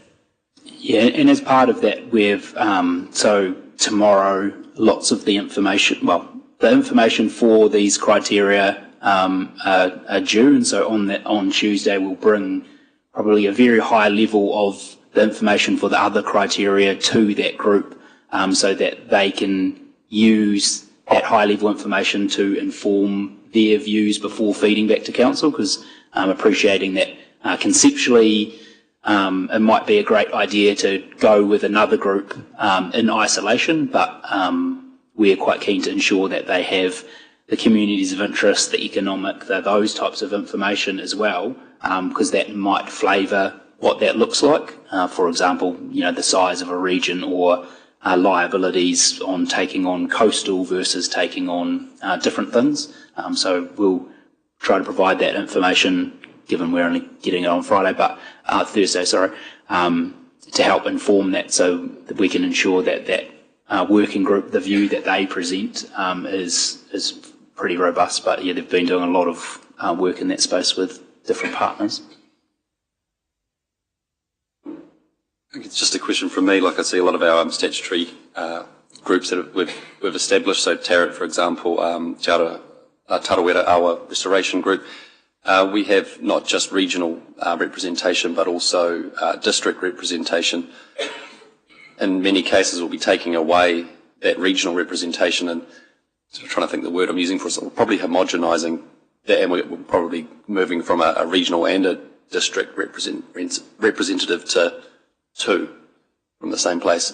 And I guess there's a risk of you losing some diversity in thought and possibly coming from different directions, which is kind of what the current governance setup is there to enable.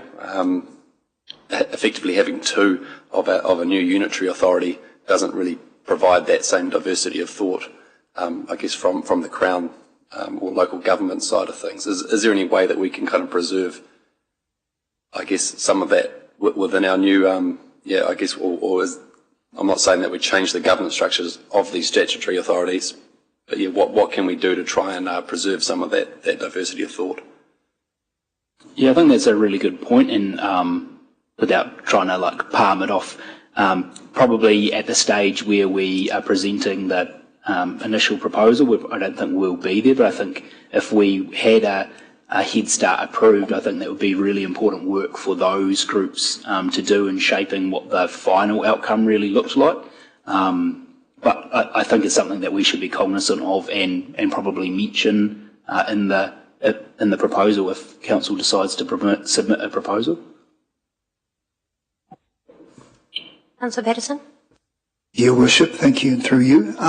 Just looking at 2, voice and representation. What is that relating to?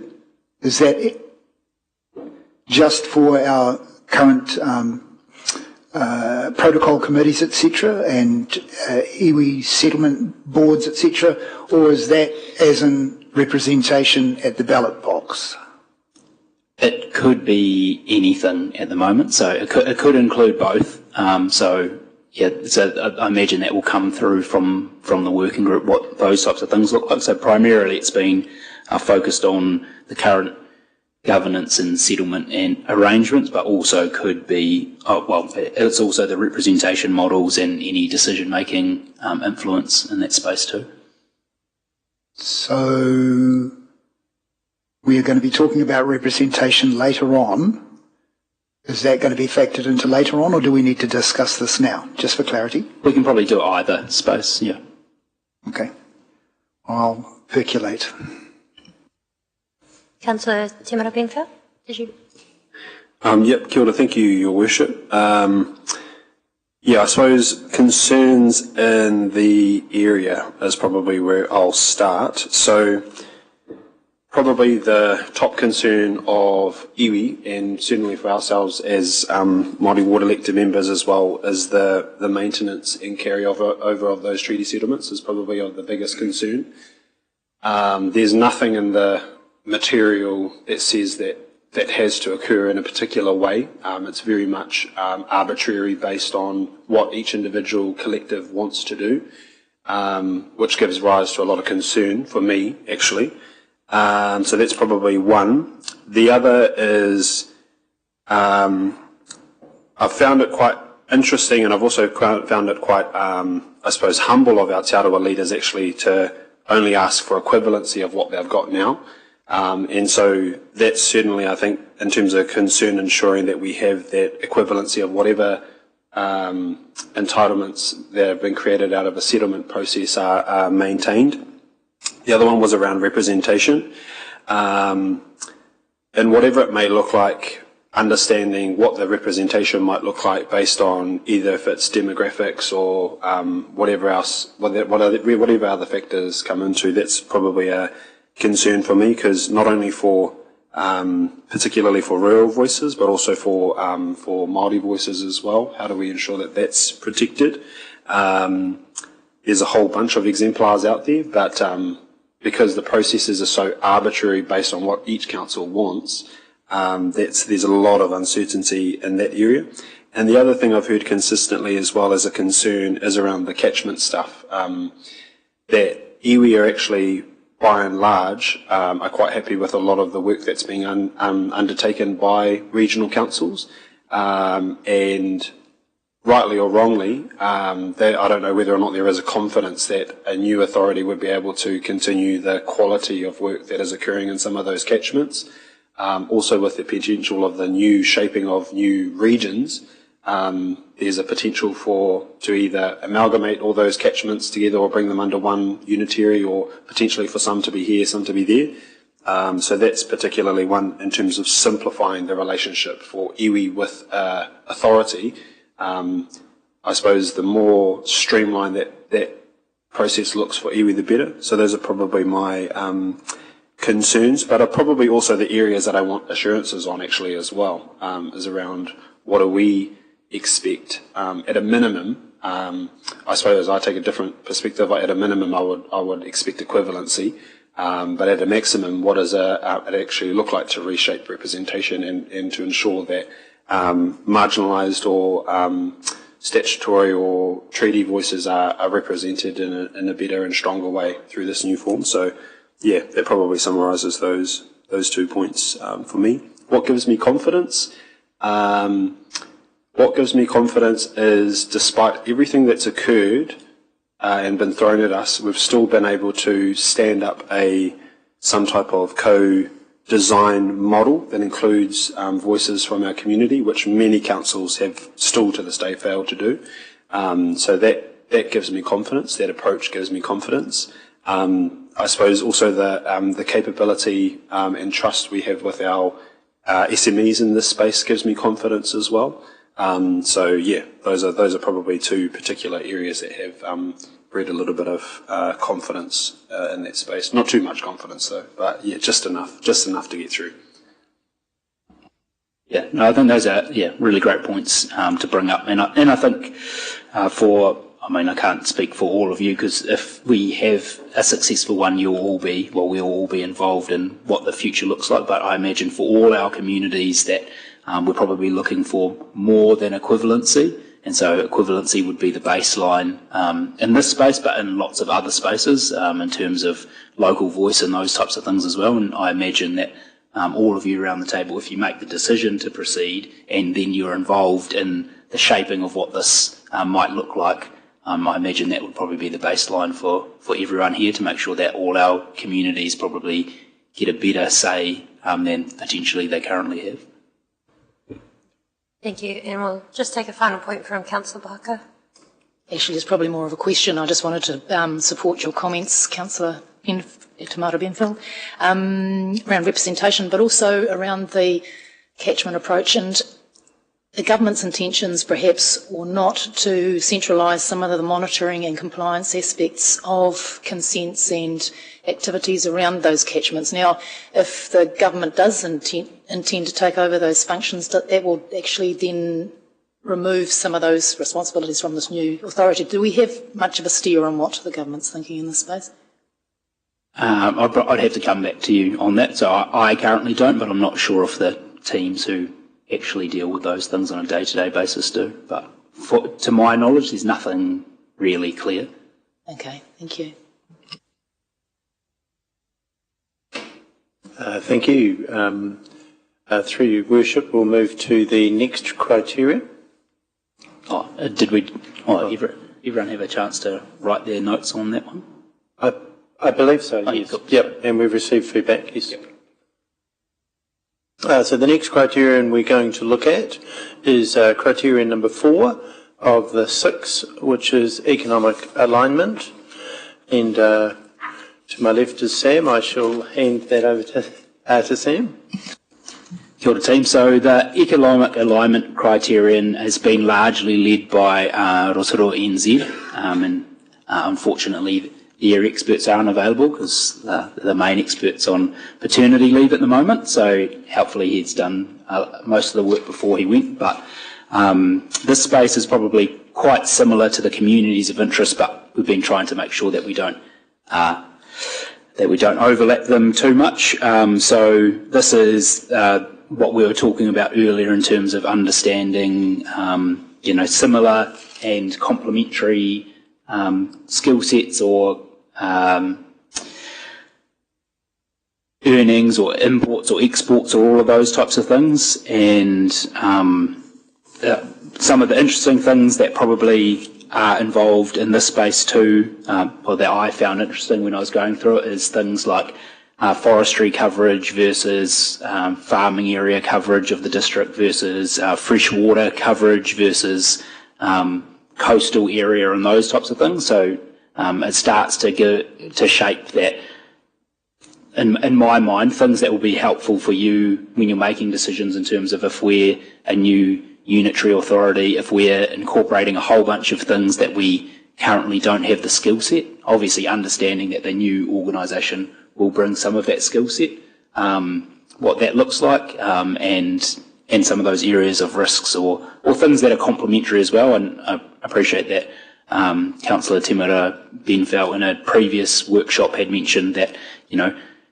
a topo or something might be attractive because they're complementary of already understanding geothermal or, for an example, potentially partnering with Tauranga and the Western Bay is helpful because then that partners with forestry and farming and then we control the whole way in and out, or any of those types of things are the types of areas that we've been looking at through that and doing a bit of an analysis of what's most and least likely. So I know that Greg's been working quite closely with them, but was there anything that you wanted to add, Greg? No. Okay. Just a question on this one, because transport is also a key enabler of economic alignment, but transport, I think, was one of the things considered in the communities of interest criteria, or one of the other ones. But if you think about, like we're a rural forestry district, we have the largest forestry plantation in the southern hemisphere. Almost. Let's go with that. But yeah, but when you think about the amount of logs that travel to Tauranga, that is actually a very large connection. So I'm sort of interested in exploring that as well, because as well as the taupo Rotorua where forestry is and employment is, the transport does connect us to Tauranga, but how, I don't know. Yeah, and that's an area that I know that has been explored in the previous criterion, and you've hit the nail on the head. The analysis from that is in terms of those transport corridors, far and away the most amount of transport is between here and the Western Bay and Tauranga because of that primarily, and so yeah, was there anything you want to add on that, Craig? Yeah, thank you. And you might see that quite a few of these criteria do cross over into each other. And then I just wanted to make clear that the communities of interest, we're looking at traffic movement, whereas with this one, we're looking at connectivity and what corridors there are between the different districts. So while they might not carry necessarily the same amount of traffic, it's what does that corridor look like? So that's what this criteria measures. Thank you. Open for questions or comments. We've got Councillor Patterson and then Sanford. Thank you, Madam Chair, and through you. Just relating to the connectivity and transport priorities, we have our own version of what that should be. Others would have differing versions of what that should be. How are we going to make sure that our priorities actually stay at the top of the heap if we join with someone who has opposing views? NZTA is a hard enough nut to crack as it is now. How are we going to get on as a group who can't agree? Yeah, I don't know if I can necessarily answer that question. It'll probably be whatever the group looks like in the future. I think that's going to be one of the considerations in this, particularly around the representation and things, is that there are going to be things that decisions are easier to make and things that decisions are harder. And yeah, I mean, ultimately that'll be one of those considerations in that space. Just a subsequent question on that topic. So in your analysis of the others, no doubt you've gone through their LTPs. Has anything stood out like we want a direct rail link to the port? You know, somebody might be asking for that. Or is there we need a highway that's better connected, or an airport that's actually international? Has anybody said anything along those lines that we should be incorporating into where we go?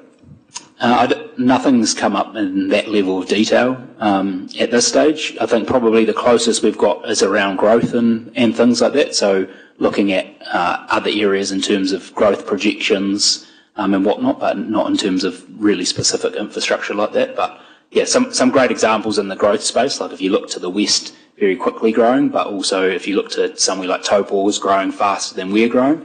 And so what those do, and I know that was one of the concerns from the Taupo meeting, was they were concerned about our growth, but we were able to provide them some information from our high level that actually they're growing much faster than us. But then there's also a consideration that we'll take into account, obviously, because you know a growing population, a quickly growing population, creates different infrastructure challenges than I guess a more stably growing community. Thank you, Councillor Stenberg. Thank you, and through you, Madam Chair. Just in terms of some things that I'd be interested in getting, you know, in later reports, would be how you balance existing economic infrastructure and, you know, what's going well with potential in future economic infrastructure. You know, when the Productivity Commission existed, there were some really interesting reports around what New Zealand could do better in that space. So, you know, how do we look to the future instead of just looking into what exists now? The second one would be,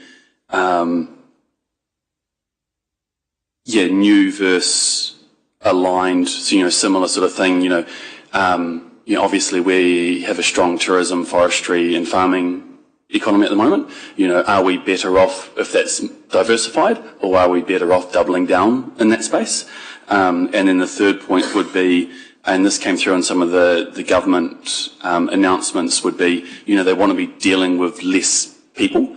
So, you know, if we are larger, what is our opportunity there to be able to ask for more for our region, and trying to understand that nuance. And that might be incredibly difficult, but understanding if that's actually going to be a benefit, like if we are bigger, we can, or we will be able to ask for, you know, more and more and be more effective. Yeah, that's a really good point in those considerations, and particularly when we bring the population, like I think the population is a good way of showing how we'll have more of that say, but again, is a diversity of sectors important, because then that changes what that looks like. And I know that for lots of the councils, and probably who worship can speak more to it than me, that consideration of the voice at central government has been really important. And so while a lot of councils initially were reluctant to go with bigger parties, they've realised that actually if you have a whole bunch of smaller parties, they probably still don't equal the size of some of the even the medium-sized main centres now, and so those medium-sized main centres struggle to get their voice. But you look at, I mean, no one's going to be as big as in Auckland, but you look at the, I guess, proportion of things that are happening in Auckland and the, I guess, the say that they have with central government because they have a single voice. It makes them easy to deal with, and I know that that's what lots of the mayors in particular have been talking about, is that the making sure that's of scale that it looks like, and for our situation, the economic one's probably a really important part of that, because if we have a united economic approach, then we're probably giving relatively few messages to central government, but with a whole bunch of force behind it. Thank you. Any further points to add? Councillor Patterson?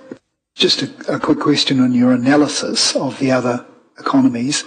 Did you do any, were they able to share or give you an indication of any of the handbrakes that their economies may be facing, any roadblocks that potentially could be a problem for all of us if we were, whoever that unitary authority could be? Probably not quite got to that stage, so it's probably more the high-level publicly available information, so we can get a kind of view for what the outlooks look like and things like that, and so it's probably more based on our specific analysis, but those are definitely discussions we can have with the areas, I think. Oh, sorry. Greg, did you have something you want to add? Easy. So if there's no further questions from the floor through you, Worship, I'd suggest we just take a moment to pause in our workbook on page 10 and just capture our reflections on the economic alignment. Thank you, Gomarthi. So at economic alignment, what gives me confidence, what concerns remain, what additional assurance would I expect, current governance, confidence and key insights. So we'll just take a few moments to collect your thoughts post the discussion.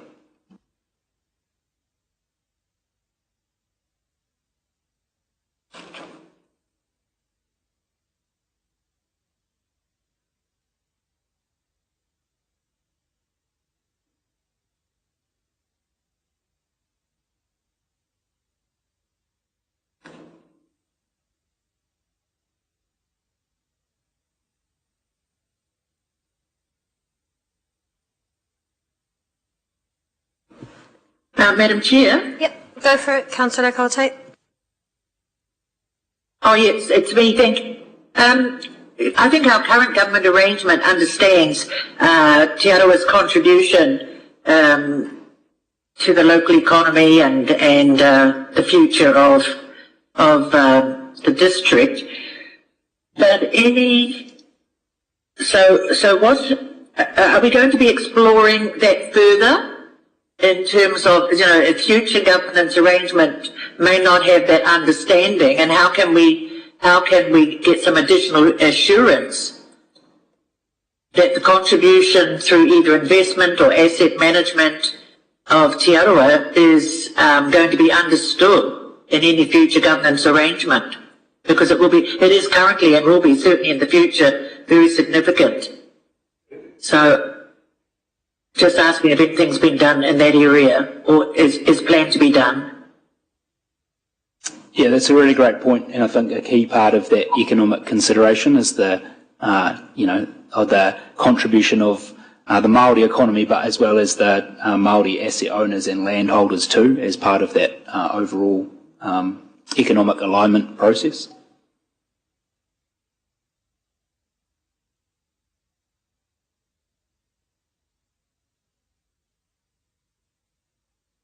I think that's the assurance that I'd like to think would be forthcoming and captured and brought into future discussions and planning actually too.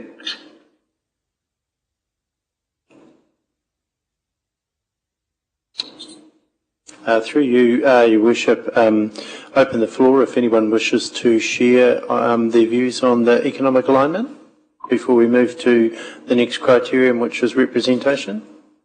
I think probably the additional one from me to the understanding employment connections in key transport corridors is also the energy resource and sustainability. So like, we've got huge potential here in Rotorua, and that's what makes me quite excited about a unitary authority, if we can be the one authority managing that.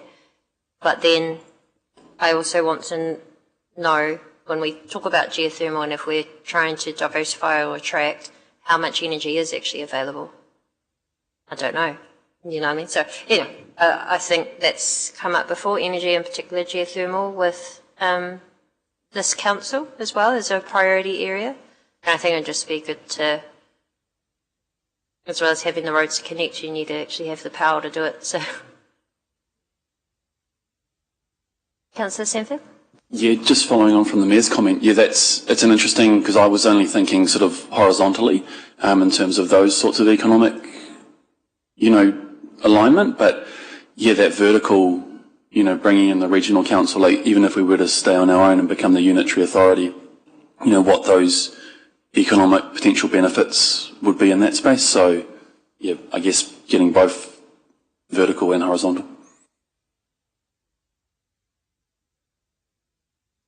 Thank you, Your Worship. One of the things that were running through my mind in the last few days was, do the economies of our potential partner TAs have any threats to our economy? Do they do something better that could actually harm existing industries that have a big customer base and have a lot of employment here in Rotorua? And then on the flip side of that is, do they have something that could boost our economy or enhance what we do here?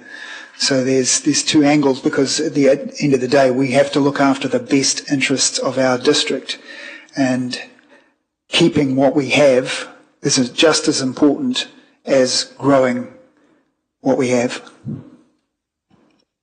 Yeah, that's a good point. But I ultimately would note that probably businesses, for the most part, don't really care what the territorial authority boundaries are. They probably operate how they operate in different spaces, but yeah, we can definitely look at synergies and competition and those types of things. Okay.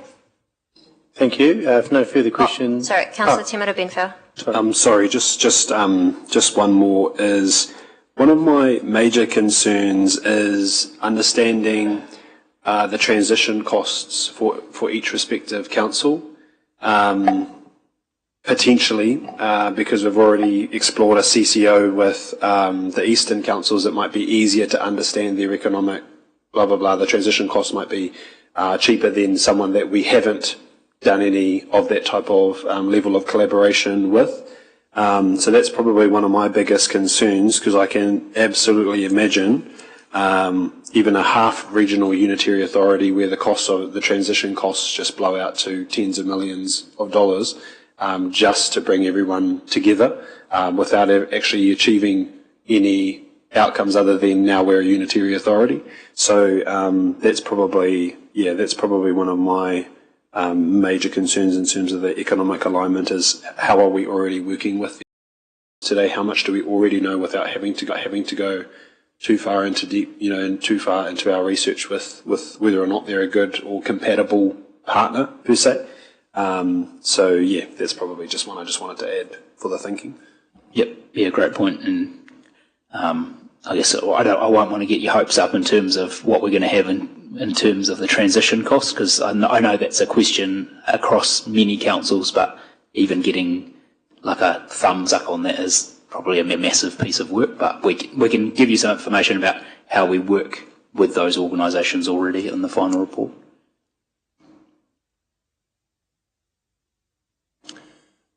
Okay, thank you. We shall now move on to the next criterion, which is representation. Back to Sam. Yeah, thanks, Tim. So we've been in the representation space. We've done a lot of work of understanding what the neighbouring and potential configuration councils are already doing in terms of their representation. So how many councillors per resident, or probably how many residents per councillor, because it'd be weird if it was the other way around. And also different wards, like Māori wards. Do they have rural? Are they mainly ward-based or mainly at large? All of those types of things to understand what those look like. And then I guess almost created like if you just were to do those mashed together, what that would look like. And so obviously like the Bay of Plenty wide one, it was an eye-watering number of councillors around the table. So I don't think that would be the case. There would obviously need to be, and that's what the government's after, a level of understanding what that looks like. In and alongside this, which is not necessarily part of the criteria, is that we haven't commenced our work on our representation review, which is that we're required to do is every few years by legislation. But the idea would be that that there's enough time that we can submit a Head Start proposal and then find out if that's accepted before going down that path. And so if that was accepted, then I imagine we would bring a paper to you that would be that let's look at what the representation model looks like for the new entity rather than our current entity. And then through doing that would probably answer some of those questions around representation, because we're probably not likely to get to a stage where we can definitively say what the representation would look like without talking to our communities specifically on that. But for any proposal, if we were to submit a proposal, I imagine that from around the table we'll come up with some probably at least kind of non-negotiables or some guidance on what that representation might look like. And so we'll provide some information around those possibilities in that paper as well. But Greg, was there anything else that you wanted to add in that representation space? No, I don't think so, Sam. I think it's quite a complex space to navigate under current legislation. So just flagging that the current legislation with that plus minus 10% rule makes this an incredibly challenging space to get the right sort of level of proportionate representation. So we're busy working on it, and I think we'll have something by that next paper on the 29th. Thank you. And also the signal that we've had, signal proposal around the non-elected members and voting rights as well. Like, we don't quite understand what that means for Te Tātou Tarua partners, let alone any future waters boards that have experts. Our audit and risk chair, which is best practice to have independence. So I think even within the existing structure of council needing to understand, well, is representation a voice or a vote? And unfortunately we'll have to wait to see what comes from government. Do you want us to have a go at our workbooks or any questions? Councillor Maxwell? Thank you. Just reflecting on that, just the last comment you mentioned, Madam Mayor. Yeah, we've been through this last week or the other week. Yeah, binding referendums means nothing to, it seems at the moment. That's a concern.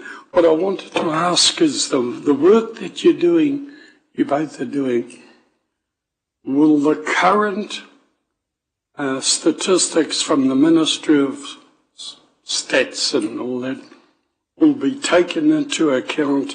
What is currently, I believe it's Māori representation in our district is 44%. Will that be taken into consideration so we never have to worry about binding referendums in the future?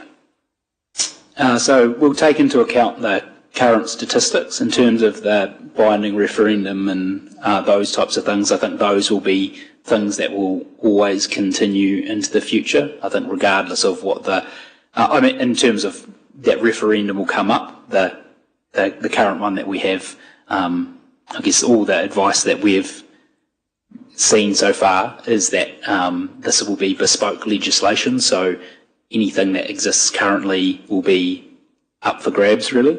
But in terms of, we'll bring some information around the demographics and those types of things at the moment. Councillor Patterson.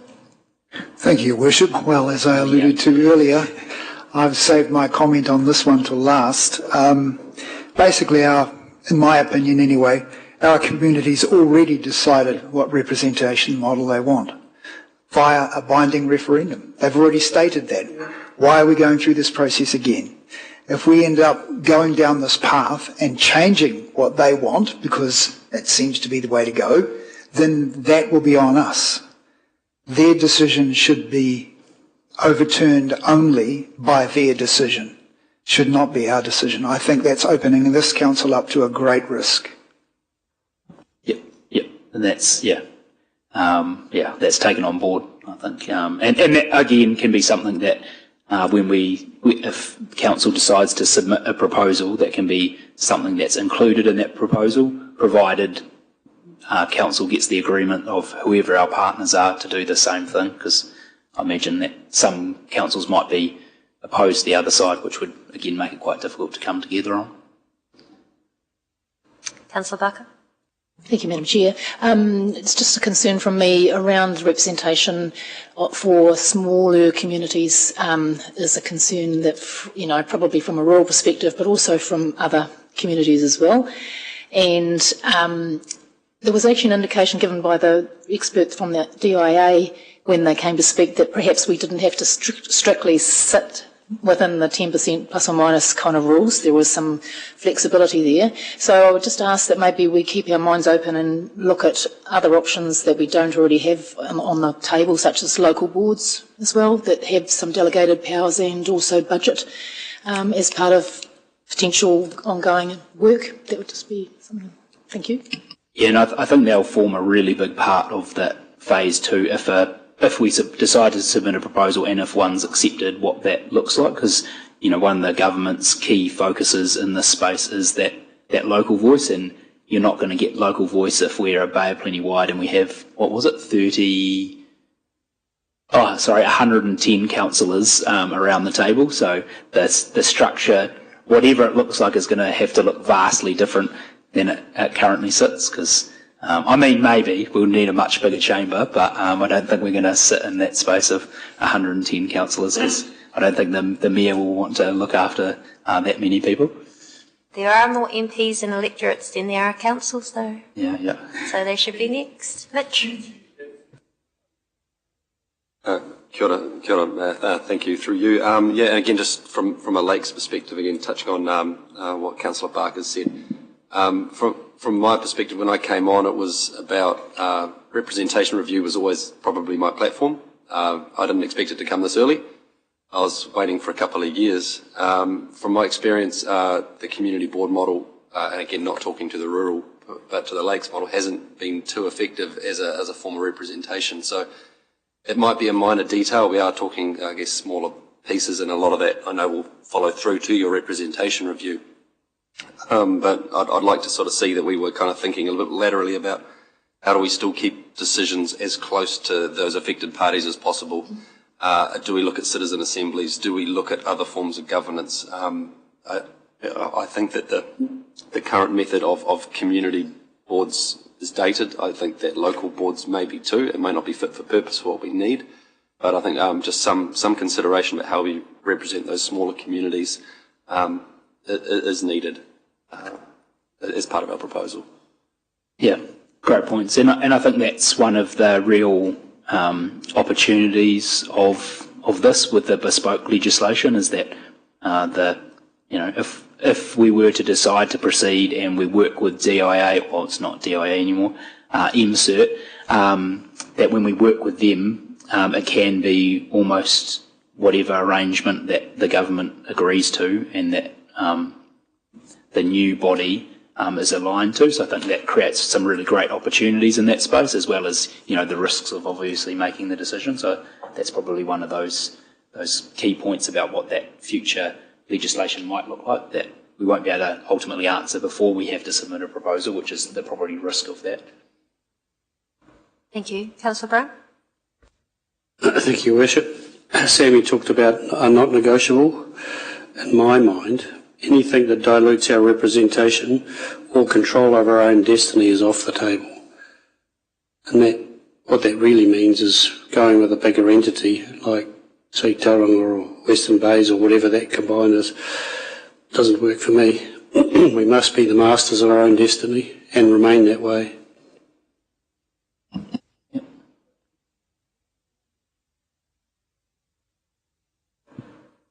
Just check if there's any comments or questions from online. No, thanks. Thank you.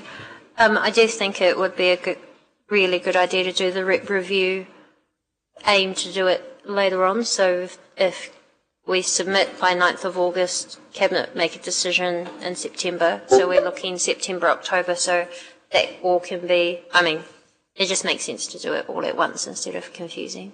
Yeah, and I think, so regardless of whether we submit a proposal or we submit a proposal and it's accepted or not accepted, we'll hold off doing the representation review till after that because we've got the time and space to do that. And then I imagine if a proposal is accepted, then one would hope that we then aren't required to do a representation review, or we do one further. So we've made sure that we're trying to make sure that we're not doing work that we don't unnecessarily need to do, because there probably will be a lot in this space even if we submit and are accepted.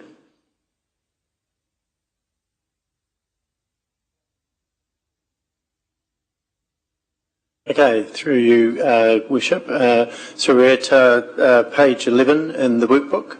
Chance to capture your reflections on the representation criteria. So I'll give you a few minutes to work through that.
Through you, Worship, I open the floor if anyone wishes to add some comments upon entering the reflections on page 11 in the workbook. And if there are no reflections at this stage, we can move to government priorities. But I open the floor first.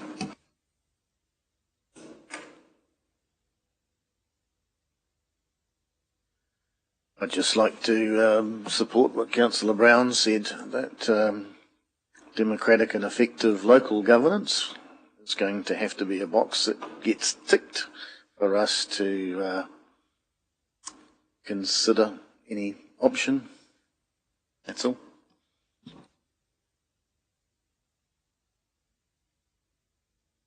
Probably just what Mayor Tapsell mentioned earlier on around, that we're already getting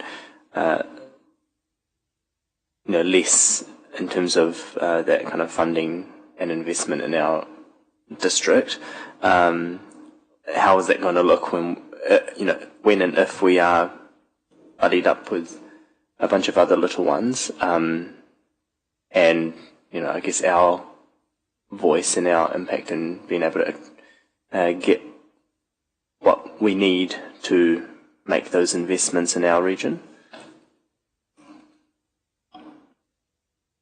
Yeah, that's a good point. Actually, maybe a question on that. To avoid what is probably the biggest risk and concern of us in our community is that if we're not accepted or we don't put forward on the Head Start, we end up in a backstop whole Bay of Plenty region.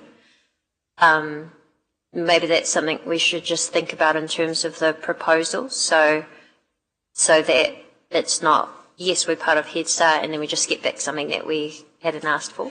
And we have had that in the past with local government commissions, let alone cabinet, where we get a little bit of a, oh, whoopsies, that was a surprise, we weren't anticipating that.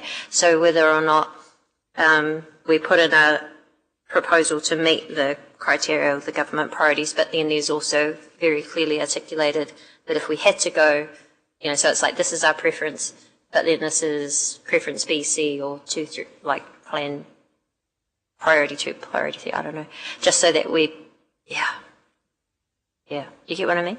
Do you think that's possible? Yeah, and I think particularly from the council decision making that will have to be possible because we'll be reliant on other people wanting to partner with us potentially, but also we can look at what the Head Start proposal would look like. I know that the government is quite keen for definitive proposals, but it doesn't, there's no restriction on non-definitive ones.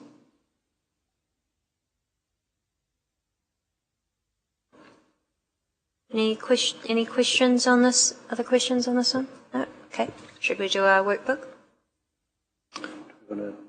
Any additional questions from the floor on this? If not, page 12 in our workbook.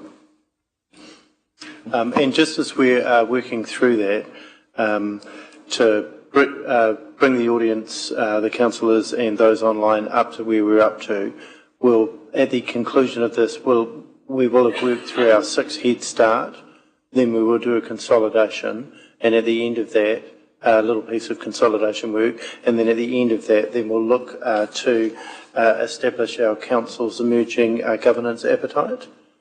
And then that takes us close to the conclusion of the workshop. So we're just at the final stages of the 6 Head Start. That's the final piece. And then we'll look across the 6 criterion collectively, and then we will move to our appetite, which are pages 13 and 14 onwards in our workbook. But we'll pause while we do the government priorities and delivery piece. Yeah, and so for the government priorities, that will be something that largely falls out of the other ones that we've done. And so a reminder, because it's not up there, that those criteria are deliverability, supporting the new planning system, simplifying local governance, economies of scale, and maintains local voice. So those are the things that we have. They're not really a standalone one that we're doing work on, because ultimately those will fall out of the other work that's done. But particularly to your point earlier, Councillor Lee, things like deliverability and the ability to even do this, and probably to your point as well, Councillor Patterson, those are the types of things that we'll probably consider in those final decisions / non-decisions, because that will mean whether it's broadly deliverable, or if that's deliverable, hand on heart, that we can walk out of the room comfortable that we've made that decision.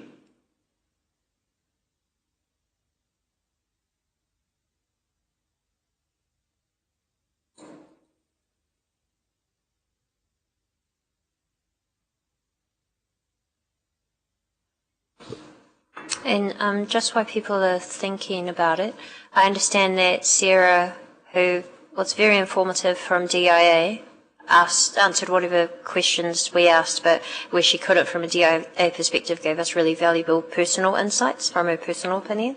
I understand that staff will be working closely alongside her in the development of the proposal.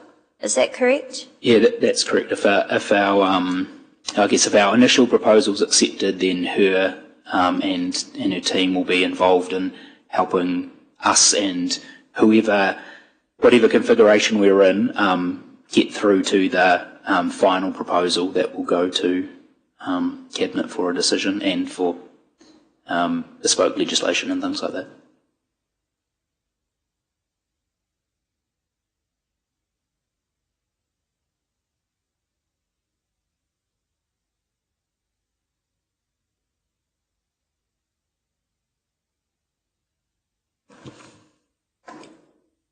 Maybe another one to think about. It kind of is heavily financial, but in terms of the reasoning that government has allowed this Head Start pathway opportunity is their desire to see councils be more efficient, and then you line that up with the rates capping proposals, etc. I think what we struggle to find is even in the waters discussions in any other form of merger across the region, we haven't always seen the financial benefits they requested. So I suppose we haven't been given assurance that there will be an off-ramp if we do put our proposal forward. So while it's sort of tricky to answer it here as part of the government priority, I would also like to know before we make a decision to go in whether, if any of these government priorities aren't met, including especially efficiencies, affordability, then can we not do it, I suppose? Like, would we still be locked in? That's a question I would like us to really, that's an assurance that I would like, so it also doesn't end up in a worse position.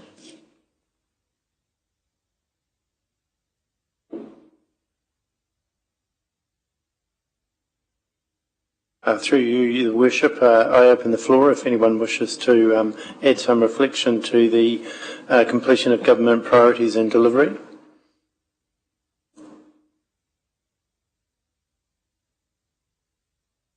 Thank you, Madam Chair. A lot of my concerns actually come from the government, not necessarily the criteria per se, but their lack of consistency on what the criteria is, and like you read different things, whether it's announcements or their cabinet paper, what they're focusing on. And my end concern there is we might do an incredible piece of work and present a really good proposal, but then it to me seems like it's going to come down to, and we might satisfy what we think are all the criteria, but it's going to come down to a political decision at the end of the day. And to Councillor Lee's point, because there's no legislation to capture that decision from the Minister at the end of the day, we are operating in a very political environment then, and that just is a big concern to me that we're doing this and it might not come to fruition, and then what we do after that as well. Like if we go through this, then what is the next step? To the Mayor's point, if we do get accepted, is there the ability of an off-ramp, because they've said no so far? And there's a very big difference to me of getting something across the line into the accepted category and then actually making it work. So yeah, I just have concerns, and they mainly relate to the government. Yeah, and that's a fair enough point, and I think will be part of the decision making. But I guess with my tongue quite firmly in my cheek, I suppose that's probably what we deal with too. That we ultimately present the best information that we have, and then put it into the political space to make a decision. And so I think as an organisation, we're going to be doing that too. And so if we decide to proceed, I think that will be the basis of that will be that we are trying to do what we believe, what all of you believe, is for the very best for our community, whether that's to make a decision or not, and then ultimately we will just be at the whims of a political decision. Could I just make a comment? Go for it, Mike. Yeah, I totally concur with those last comments, and I have been cynical with this all along. But I think we've got to look at it and say, well, what is the things that are really important to us, and how can we influence the DIA? Now, the DIA may have already made their minds up on a lot of these things, but that doesn't mean to say that they can't be changed, and that's what consultation is meant to be about. So if we feel really strongly about something, particularly the representation thing we've talked about, we see that as really strong, and we've got some really good ideas on how we should do that. And I think that's our opportunity to really push some ideas that we really feel strongly about that may have the ability to influence where the government's going in the future. And, talking to other councils, seeing what they're thinking, and if enough of us all put our minds together and come up with an idea about, for example, representation and how we want to do it, then the chances of having something that we want for our community is high. So, yeah, that's my penny's worth, what it's worth. Thank you, Mike. Appreciate that. We've got Councillor Lee and then Councillor Patterson. Thank you, Madam Chair. Well, my concerns are pretty well known by this stage, I think. Head Start has no statutory basis. My mic is on. I can arrange a hearing aid.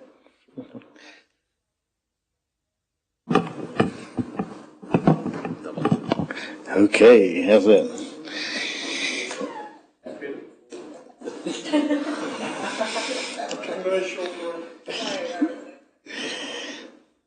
Head Start has no statutory basis and seems to be based on ministerial press releases and Q&As with DIA officials.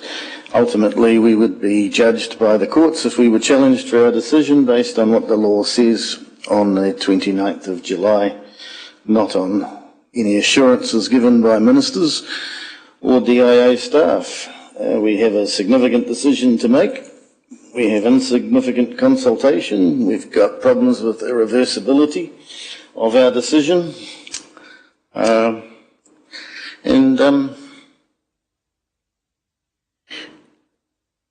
You said before, Sam, that you would sum up the legal advice that we received from Simpson Grierson differently from how they would sum it up, and be interested in your understanding of what derailed means for starters. Yeah, I mean, not to get too much into it, because I'm sure that we will on the 29th decision, but I felt my view, in having talked to the people who wrote it at Simpson Grierson, was that that was one line in the middle of their advice, and the conclusion, the concluding paragraph doesn't necessarily follow that's derailed, but I'm sure you're all welcome to take your own views on that. But yeah, that was ultimately, in the conclusion section of the advice, that wasn't necessarily reflected, didn't reflect that one sentence in the entire thing. All right, I think I can leave it there for the time being. Councillor Patterson. Thank you, Worship. Phrase that comes to mind is unintended consequences. And it's something we seem to hear a lot. When you think about how this whole thing has unfolded, first we had local water done well. Then, through public outcry and pressure leading up to the local body elections, the words rates capping started to be thrown around. And then now we've got unitary authorities that evolved from changing regional councils to now almost another word, amalgamation. To me, when you line all those together, that doesn't sound like a sound strategy that's been worked out from the start. This all sounds like it's been evolved on the fly, that one thing has led to the other, that's led to the other and led to the other, instead of something that was set out right from the start, that's been well thought out, with all the consequences have been mapped out. And then they come to the communities and say, this is the direction we're going. This is, to me, I think we're in serious danger of unintended consequences. Yeah, I think that's a good point, Councillor Patterson, and I think us as our representatives of the community, ultimately all we can do is try to make what all of you, because I'm not one of the people making the decision, which in this case seems quite fortunate, but is one of the things that we just have to, with what we have to deal with what we've got, unfortunately. But yeah, I take your point on board. Thank you. Mitch? I guess a question from me is, as we progress down this, is what kind of level of cross-party support in government this has. Look, we're in an election year, and we're with a coalition government. Support for this, especially with no legislation made, could falter based on any priorities.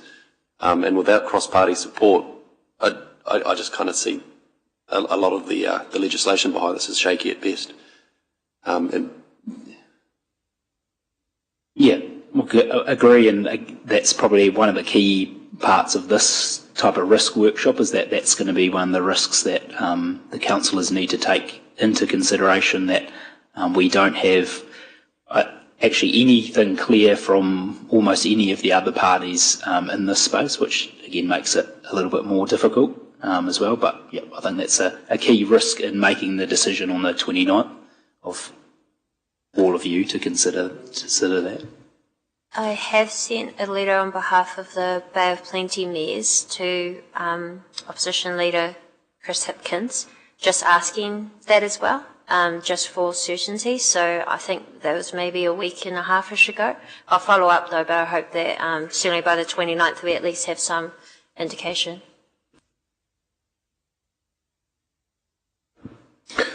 Councillor Lee? And then I'll check if there are any final questions on this, and then we'll look at the criteria altogether. Well, congratulate you on your initiative to contact Mr. Hipkins. Perhaps you might like to extend that to some of the other minor parties, ACT, New Zealand First. It'd be interesting to see where they stand on this.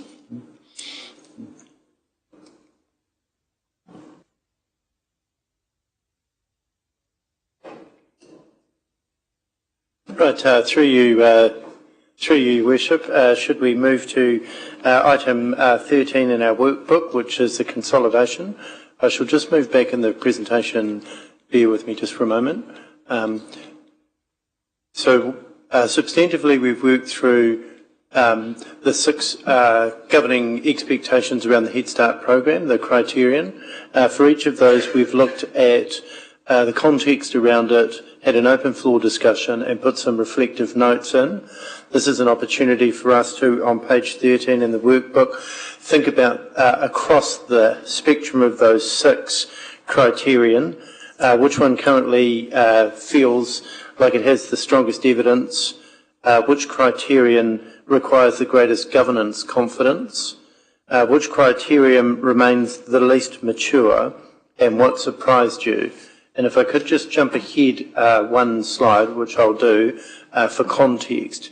At the conclusion of completing that activity, we will then look at where you individually, because you'll be marking yourselves, where you sit individually, councillors, those in the room and online, in terms of low appetite for uncertainty and a high appetite for uncertainty. And to explain the context around the difference, lower appetite for uncertainty might be in a financial context you need greater certainty around the numbers, the accuracy, the analysis, etc. And higher uncertainty might be where you're doing something that's innovative so that you've got the context. The halfway point is obviously halfway between those two points.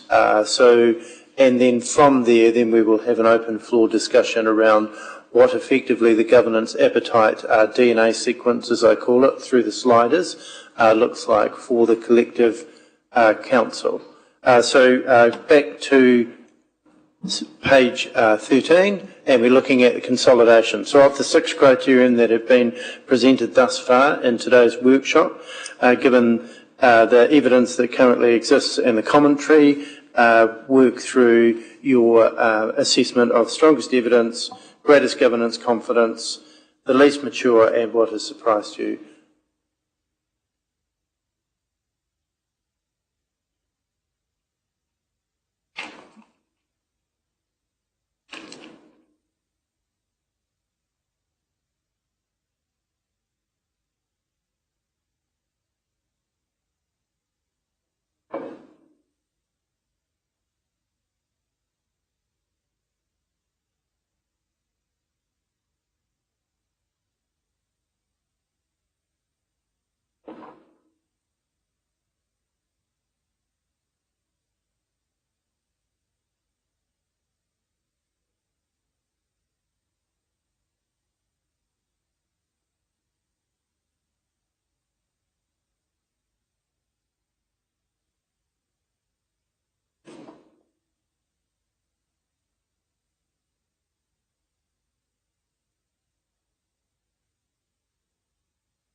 Can I just ask a question regarding the emerging governance appetite?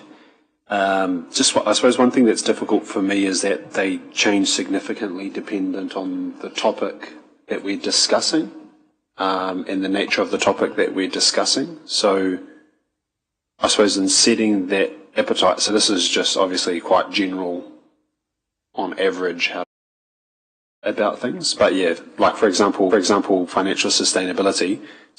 In some instances, and for financial sustainability, I might have a higher risk tolerance versus lower risk tolerance. Likewise for iwi engagement, if we're engaging on a particular matter not of significance, then the appetite is quite high. So how do we capture that as part of this, or do we? Or do we just mark it as we feel? Thank you for your question. It's not a perfect science for today's workshop, but to start the process of thinking about the context by which you would apply that, your articulation of it is correct. It matters in some instances more in context than others, so context will definitely be part of that. At the highest level, however, on aggregation and on what we've done throughout the workshop today, that mark them through as you see. In the context, obviously appreciating that within the context, the very next page talks about the emerging governance expectations that you might have, which might be, in particular, I looked at financial sustainability, but in this context, I would like to see it rated in this way.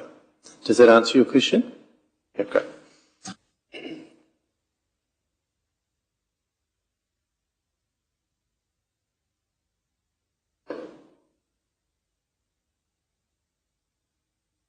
Through you, Worship, if there's now an opportunity to open the floor for any comments around reflections on the sixth criterion.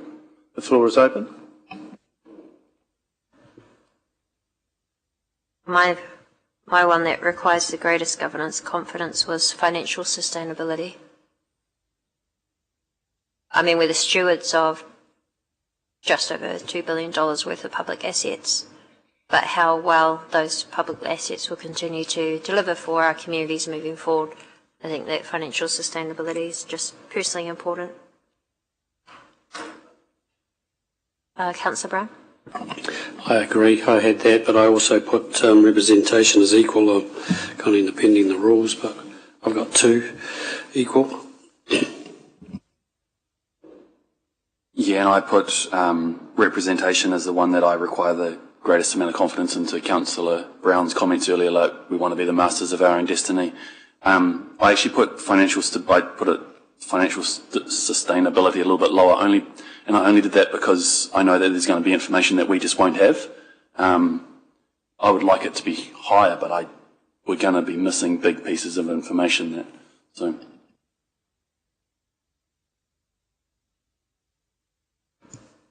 Any thoughts from online? We're looking at what currently has the strongest evidence, what criteria requires greatest governance confidence, which criteria remains least mature, and if there's anything that surprised you.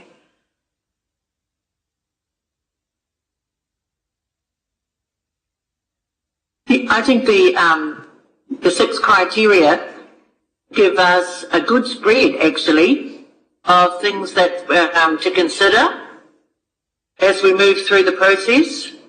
The Head Start process, I think it gives us a good coverage, and I actually think there'll be some other things that will come to the fore that we possibly hadn't anticipated, or at least perhaps we had underestimated what a likely impact could be. So that would be possibly a concern, but I mean, you can't anticipate everything at this stage. We're working with a lot of unknowns, so this has been this has really given, certainly me, it's given me cause to think and do some self-evaluation as to my knowledge as well.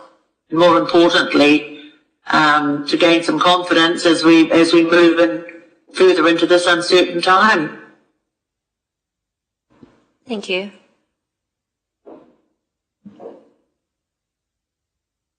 I can see some people are still writing. It's okay.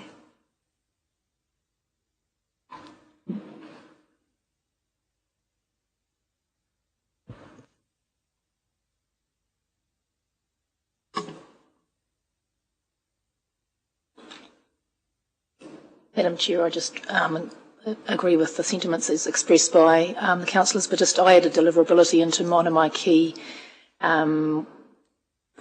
criteria for consideration because it's basically all of the things that you just mentioned, financial sustainability and representation, all come down to delivering well for our community, so it has to be one of the main part of that picture, in my opinion.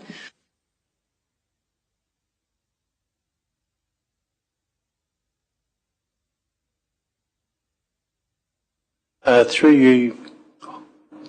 Oh, sorry, go ahead. Oh, sorry. No, I just wanted to just support some of the thoughts. I think for me personally, actually, they all rank quite highly. My lowest rank was economic alignment for some of the reasons I've said before. There's actually a lot there's actually a lot we can't predict in that space, and I'm quite comfortable with that, with how we're approaching that.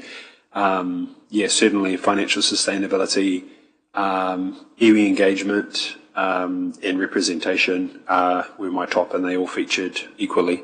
Those are certainly much lower appetite for uncertainty in those areas.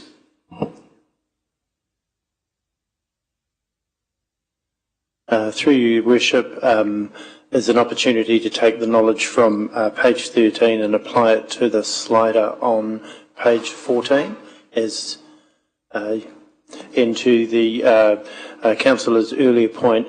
It's not an exact science for today's workshop, but to start the process of working through what would be a more scientific approach to lower appetite for uncertainty and higher appetite for uncertainty across the 6 criterion.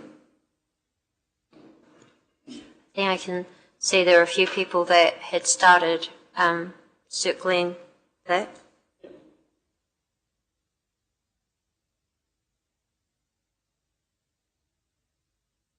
Yeah, it's quite interesting because that deliverability, if I was comparing it to the Head Start, then I do have a much high appetite for uncertainty because I know that we won't know everything yet. We will after. But then if it's in my own personal appetite, yeah, it's like super, super low. So I suppose that's the difference of when it's in our control and because we've asked for it compared to someone else, which is also one of the things I've picked up today.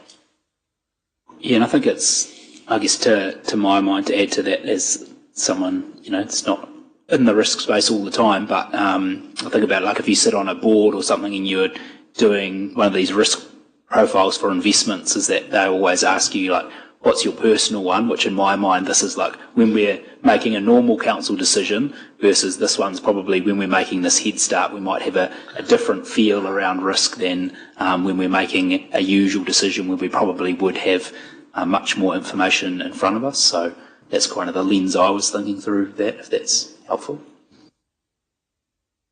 Yeah, and just adding in on some of the comments there, like it's not so much the yes or no Head Start for me, it's the scenarios within Head Start. There's a massive difference in how I would rank these things, if we were asking to be our own unitary authority versus if we were going to be combined with other entities to be a unitary authority. And so, yeah, that's where I'm filling it in, but I'm uneasy about filling it in because the sliding scales just vary so greatly. And we're not going to hold anyone to account in the decision making. We're not going to say, you can't make that decision because unfortunately you said that you're very comfortable with this risk. So I've written Councillor Lee's name on the front of my workbook.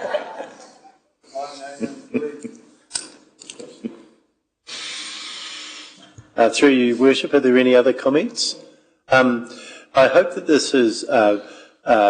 We started this journey earlier this morning thinking about appetite and tolerance, and we went through the 6 criteria, and we heard from Sam and Greg and David around the context around the criterion, and then we've been thinking about content and context as we've gone through this workshop today.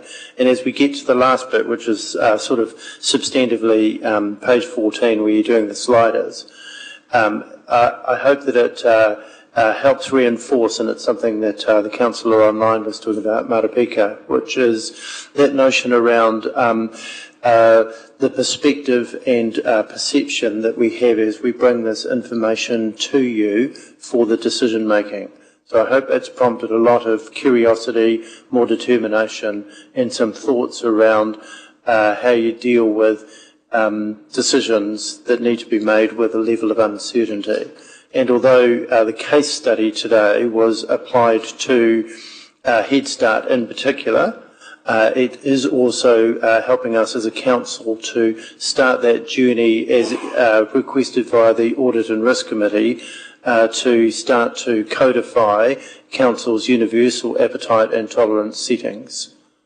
But we'll pause there, Your Worship, and open the floor for any comments that people have before we go through the final stages.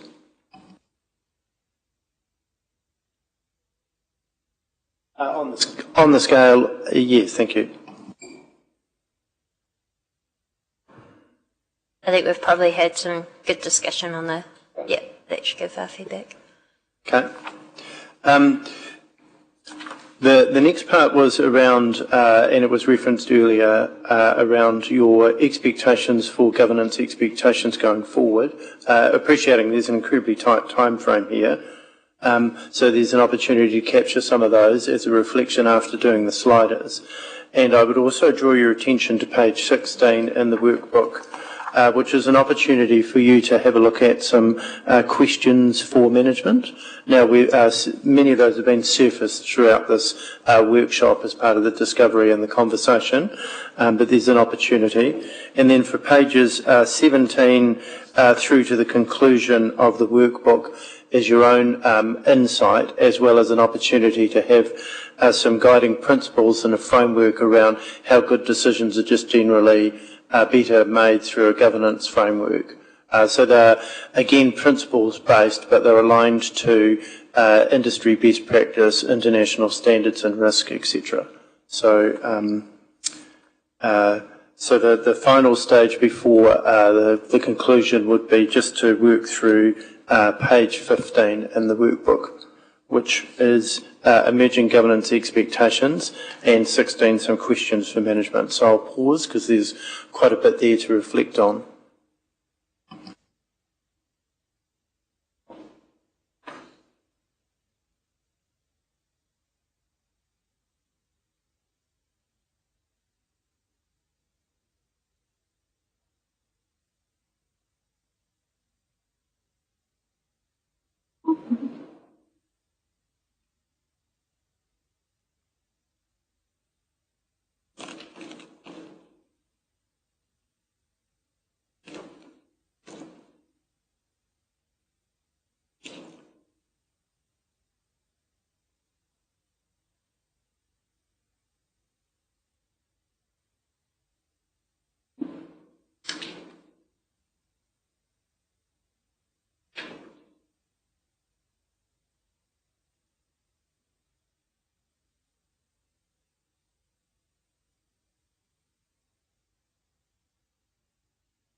Just a quick question on page 15, the expectation 5, reputation. I'm assuming that's representation. Oh, yes. Thank you. Thank you for the, duly noted.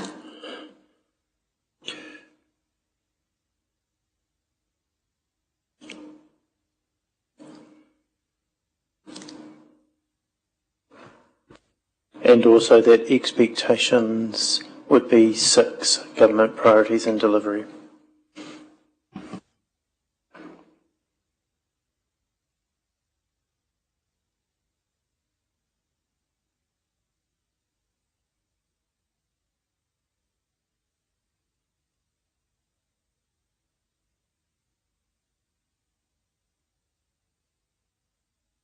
Sorry, question from me. Through you, Your Worship. Expectation 5, reputation, or should there be representation? Yeah, yes, it is representation. That is correct. Just a little typo. Yes. Okay, thank you. Yeah, that's correct. Councillor Brown, it's a typo on my behalf. But what I have reached out to the Taupo Mayor, and I hope to get confirmation from South Waikato, because I'm also mindful that we don't fully understand what our reputation to them is. What do they currently think about us? We've sort of starting to pick up that for Taupo we're not their preferred. They're preferred to stay bigger, go towards Ruapehu, Waipa, Waitomo, for those who watch their meeting. But if any or all 3 of those other councils say no, they still want the door to be open to us. And vice versa until we know if there are benefits. So I'm hoping as well we can get some clarity before their actual decision, which fortunately is before us, but an opportunity to connect so that if there are any concerns specifically on why they may not wish to come to Rotorua, we can see if we can address those if we want to partner with them as well. Yeah, and on a staff level, that's probably South Waikato and Taupo are the ones that we're working most closely with. So I met with their equivalents twice last week in meeting on Thursday, and so we're trying to provide them the information as we get it, and they're providing us the information as we get it too, so that, without prejudging the decision, that we can present the most information we have on where those councils are feeling when we come to you for those decisions, so that you have that information of, we don't want to be in a situation where, we've invited someone to the ball and they've gone with another partner.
Through you, Your Worship. Looking around the room, it looks like we're getting near completion. So we open the floor for any sort of comments on pages 15 and 16 around emerging governance expectations and questions for management. The floor is open.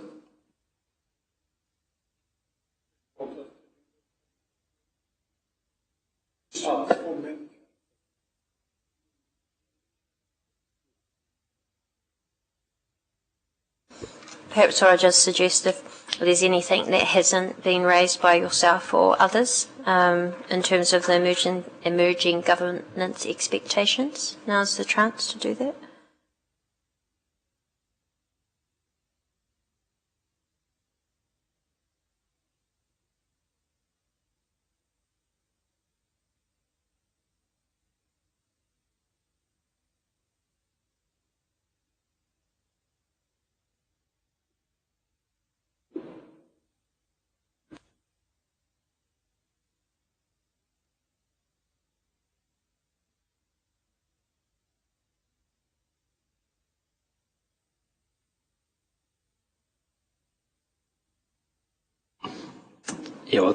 Yeah, thanks, team. I think that's all we have really, and so if you're comfortable with us, we can collect those up at the end, or if you still want to write some notes, you're welcome to put them on my desk if you want, and just so that helps us with the final paper. Probably just so that we don't overpromise. I appreciate that we've been asked for a lot of information and questions today, and so some of that information we won't necessarily be able to get, and some of that we'll have to filter on what we feel based on what you've told us is the most important. So not everything that has been requested will necessarily come through, but we'll do our best to filter that in a way that, you know, can fit in one paper and fill part of a council meeting. And so obviously, you know, you can ask those questions on the day, but we'll commit to doing what we can where we can get information, but some of the things simply won't exist, which is kind of the whole purpose of having this risk meeting, because it will be, like we've talked about before, a risk-based decision rather than necessarily a fully information-based decision. But have you really appreciated your participation in this, and a huge thanks to Craig for the work that you put in. I can see that a lot of the councillors have sore hands for probably writing the most with a pen that they've done in a long time, now that we're all on computers all the time. But just thanks, Craig, for your work in that, and thank you all for your attention after what's been quite a long period, but really appreciated the really engaged discussion and something that's, you know, massively important for our community. So thanks for that. Sorry, Councillor, did you have a question? I just thought I might throw some closing comments in, if I may, but just reflecting on the whole show, but if that's welcome or wanted. As long as they're relevant. Yeah, I just want to thank you guys for what's gone into today's workshop. You promised it would be different, and it has been. And it's, I thought, much less painful than I thought it might have been. Personally, I didn't vote for these criterion, and I don't think I voted for this framework either. It's been interesting to go through it, and I hope it's been helpful for you guys. For those of us, I don't think it's going to change. I certainly don't intend to follow any kind of framework when I go about decision making. I think as decision makers we are given a great deal of discretion, and I don't think decision making is about ticking boxes in a spreadsheet or something like that. And I don't know if that's where this is going or not, but there are concerns in law about decision makers fettering our discretion. But anyway, it's been an interesting afternoon, and thank you for it.